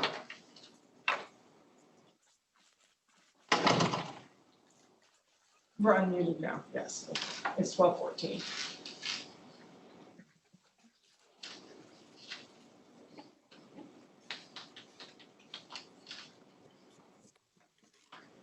Hello? No. Okay, are we back? I'm back. This is Jim. Can you hear me? Yes, Jim. Here you Okay. Ready for the rest of the group. Okay, no problem. So you good? All right, is everyone here? Looks like everybody's showing up on their video again, so we will move on. So Anita, do you want to take over now and talk to us about the 70-hour minimum? Yeah, I'll start over. We had put on the agenda the 70 hours minimum EES work requirements, analysis, discussion, and recommendations. But this past year, 12 out of the 30 organizations did not meet the 70-hour requirement. And we're thinking that COVID probably had a big hand in this. So analyzing the data, we didn't feel would paint an accurate picture of the situation at this time. What I wanted to propose was to have discussion on how the committee would like to approach this in the future, though. Can you explain it? Can you explain it, Anita, to me, the 70-hour thing? Okay, let me finish this, what I was going to say, and then we'll go over the 70-hour. Okay. So what I wanted to propose is that the committee would discuss how we would like to approach this in the future, and what recommendations would the committee like to make in regard to organizations who do not meet the 70-hour minimum EES work requirements. So Jim, I had passed out a handout that everyone should have with the work requirement. And it pertains to on-site and group-supported employment, where ESOs who hire consumers as their employees on-site employment or in group-supported employment and use lettuce or EES funds must offer a minimum of 70 hours per month of paid work to each consumer that's employed. Oh, I see. Okay. So the committee wanted to have discussion, you know, and analyze that, because there were some organizations who were not meeting that requirement. We were asked to analyze that information, and what we did find was that 12 out of the 30 organizations did not meet that requirement. So with COVID, you know, that wouldn't really paint an accurate picture for the committee. So what I would like to do is have the committee discuss and recommend how the committee would like to move forward with that in the future. So Anita, this is Chuck. On the 12 of the 30 that were not in compliance, what time period did that cover? That was this past, I guess, fiscal year. Okay. I'm sorry. The time frame of the 12 of the 30 that did not meet the. Oh, we haven't run that this year. Not for this year, that was for last year. No, we didn't run that for last fiscal year also because we didn't. I think we were looking at, for this group to make recommendations for the future when organizations don't meet that, but Correct. You said we that haven't there run was it in 12 out of the 30 since at least that 19. did not. Yeah, that would be, the most recent data would be fiscal year 19. We didn't do anything for fiscal year 20 Okay, because of COVID. because of COVID, yeah. So are you talking with a supported employment employee counselor looking for work for his entire client list? No, this has to do with facility-based employment or group-supported employment. It's not the same as supported employment that you're more familiar with, Jim. I understand. I got you. This is Jason. Go ahead, Chuck. Go ahead, Chuck. Well, one comment I would make is that we still have folks that the group homes won't release for any type of employment activities or center-based or group supported employment. So my thought would be to suspend review of the 70 hours during this COVID period dating back to mid-March. Chuck, this isn't Sounds logical. It isn't for right now. It's for, okay, when we do get back to regular, normal in the future, this group will make a decision later on. But what we thought was, because this is a downtime now, we're not going to be looking at it with current statistics. But in the future, when we are back to, I guess, if we get back to pre-COVID levels or some sort of normal, then we have this already in place. So this Chuck again, I guess historically the question has been whether DARS has the staff to work with organizations on the corrective action plans and enforcement of the caps. Well, we do.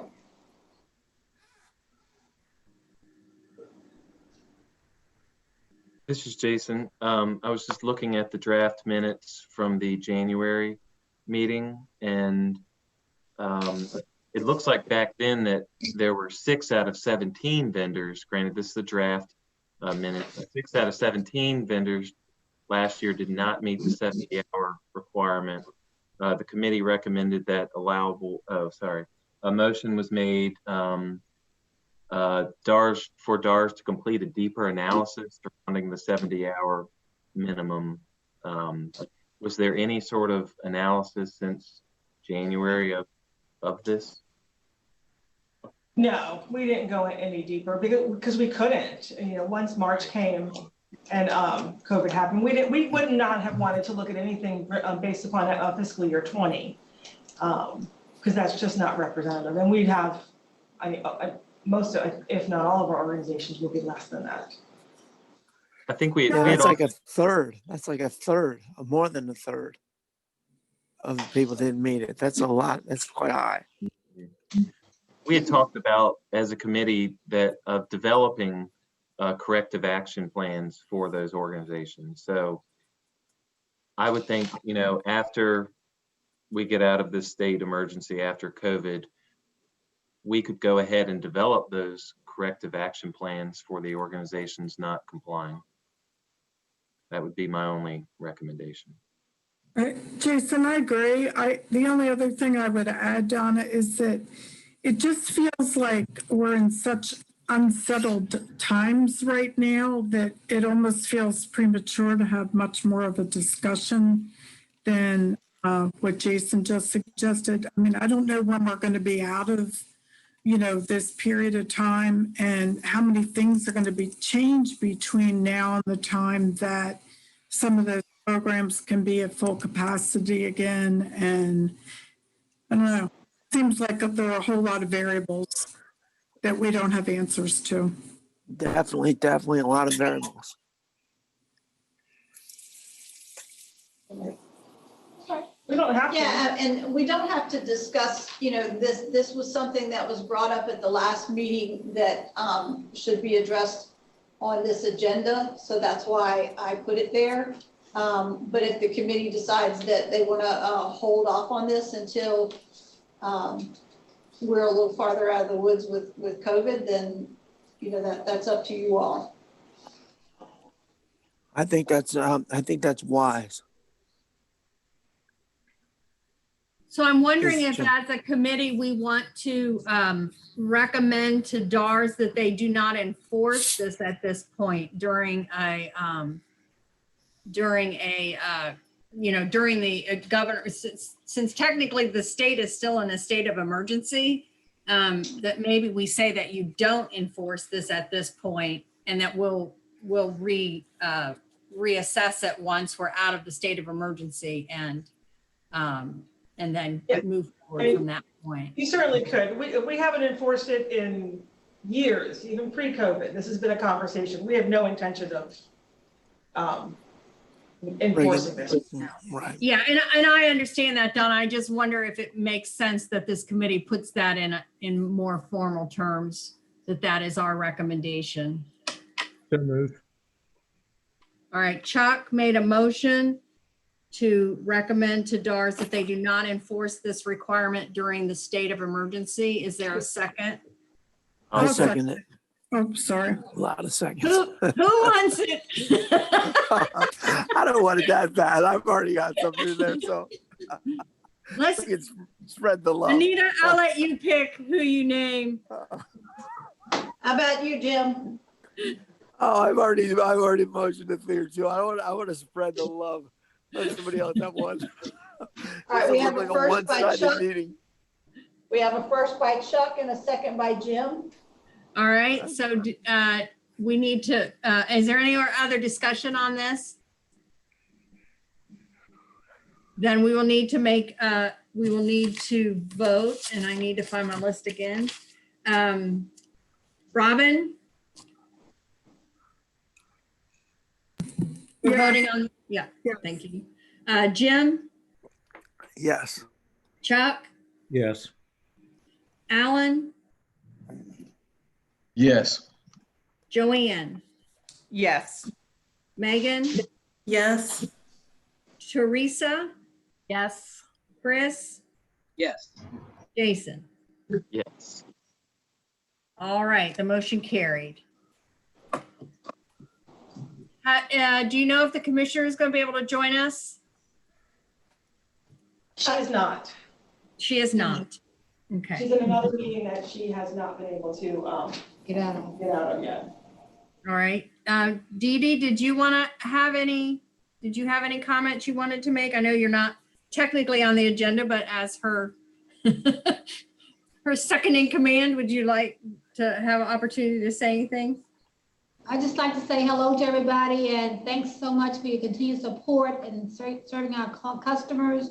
We do have SD open. We're excited about that. So not sure how many of those you will get, but feel free to contact me, Donna, Anita, anything that you have concerning anything that's going on in any office at this point. I will ask if anybody have any questions for me since I have all you in an audience right now. Does the committee have any questions for Dee Dee?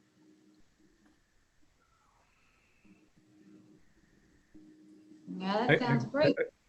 This is Chuck. Dee Dee, I'm not sure who to address this to, but since Kathy can't join us, I would suggest that we, with our recommendation on the unspent funds, that we impress upon her that time is of the essence in getting this motion implemented and the funds distributed to organizations. Sure, Chuck, I can probably assure you that Donna and I will be talking to her later today. She'll want to know what happened. So we will probably get that recommendation to her ASAP so we can move forward. Thank you all so much for your dedication and coming up with the recommendation. It was a process, but you did a great job. I am glad that we may be able to look at it different than what we did previously for equability purposes and able to serve more than we have in the past. So thanks so much for your dedication to that cause. All right, Dee Dee, thank you. I appreciate you talking to us, even though I kind of put you on the spot and didn't tell you ahead of time. You're fine. I love talking about it. Oh, So next on the agenda is to set our schedule for 2021. Donna and Anita have proposed some dates based on past meetings. January 12th, April 13th, July 13th, and October 12th. I would need the committee to let us know if that's a yay or nay on those dates, or if you have a different date you want to propose.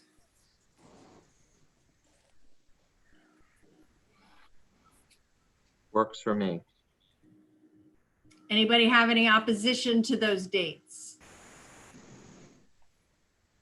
Okay, we will get those put on the calendar. And ideally, hopefully, at some point, we'll be able to actually meet in person. But until then, we'll do it a quarter by quarter and base it on the current state of our world as to whether we will do the virtual or do the in-person. we're not going to have a vote on medications. Like Did you wanna- Regeneron, Did you want to remdesivir, make a or Did you want to make a hydrochloroquine. motion, Jim? Yeah, I thought that's what we were going to be talking about today for the clients. How many clients can take Regeneron, hydrochloroquine, or remdesivir? I thought those were the I medical think I'm questions going at to hand. defer. I'm going to defer that discussion. All right. Upcoming agenda items. I think what we discussed is that we will review again the next quarter's information, and that we will have a further discussion on use of any balance and make recommendations around those balances. Is there anything else that anyone would like to add to the agenda for the next time?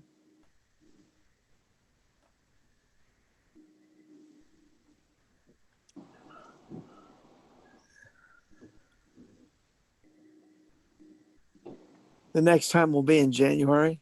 Yes, the next meeting will be January 12th, 2021. Okay.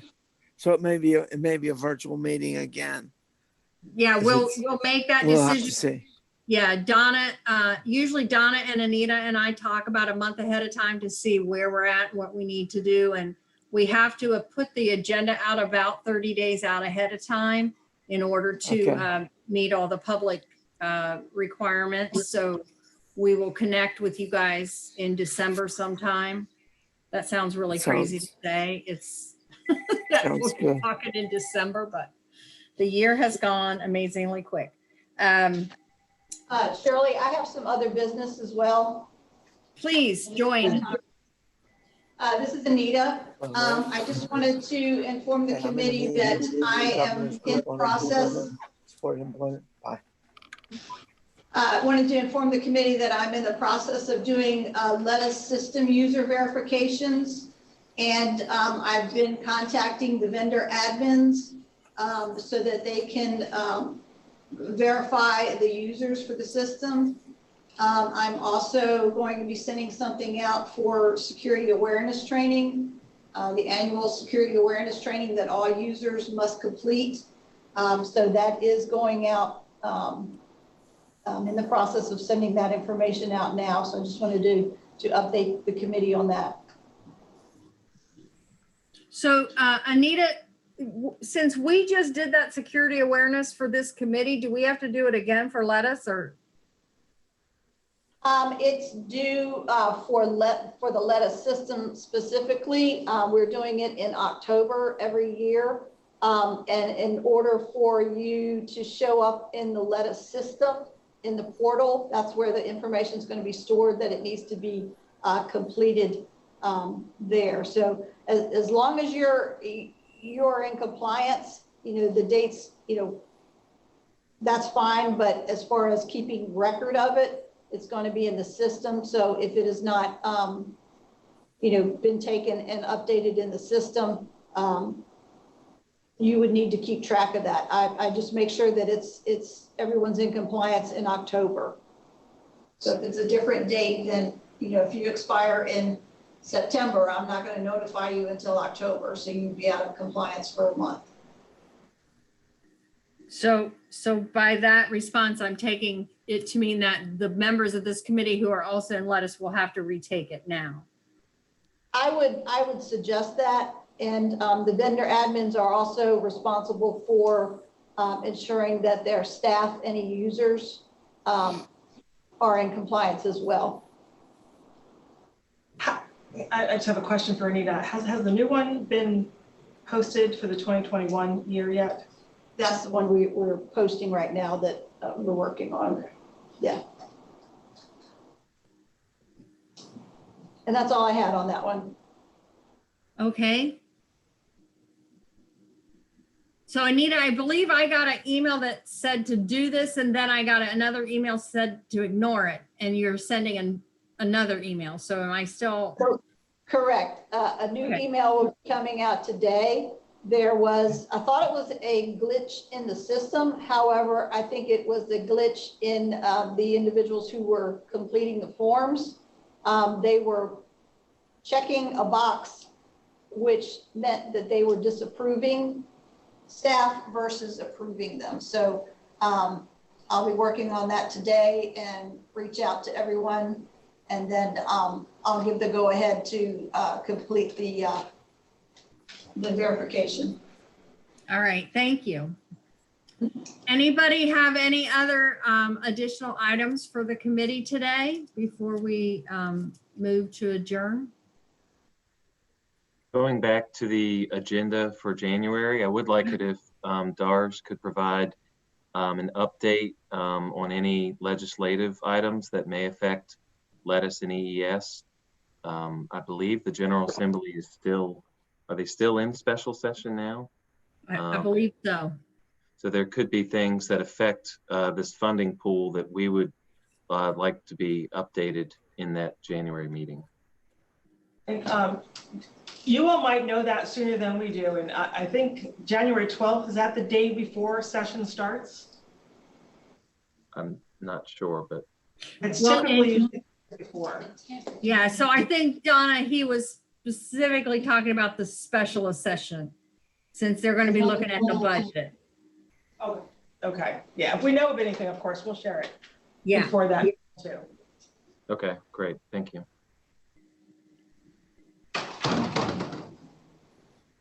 So do we want an agenda item in January to talk about the upcoming legislative session and anything that we are aware of or concerned with, or do we not want that on the agenda? I would If it applies on to, the agenda. I would think if anything applies to the support employment issue, it would be relevant to talk about. All right. All right, we will But if do it doesn't that. apply, then it wouldn't be obviously. Yeah, I agree, Jim. It would be anything that's applicable to our committee. Right. All right. Any other items for the agenda or any other items for the committee today? I see shaking heads. So could I have a motion to adjourn the meeting? So moved. Chuck. Chuck, a second. Sure. Second. All right, we'll get it to Alan today. Is All right, that's fine. any opposition to adjourning? Hearing none, the motion is approved and the adjourn time is 12:37. All right. Thanks, everybody. And thanks, Donna and Anita and all the people on the line who helped get this going and kept it going for the whole 3 hours. Thanks, everybody. We'll see Thank you very you.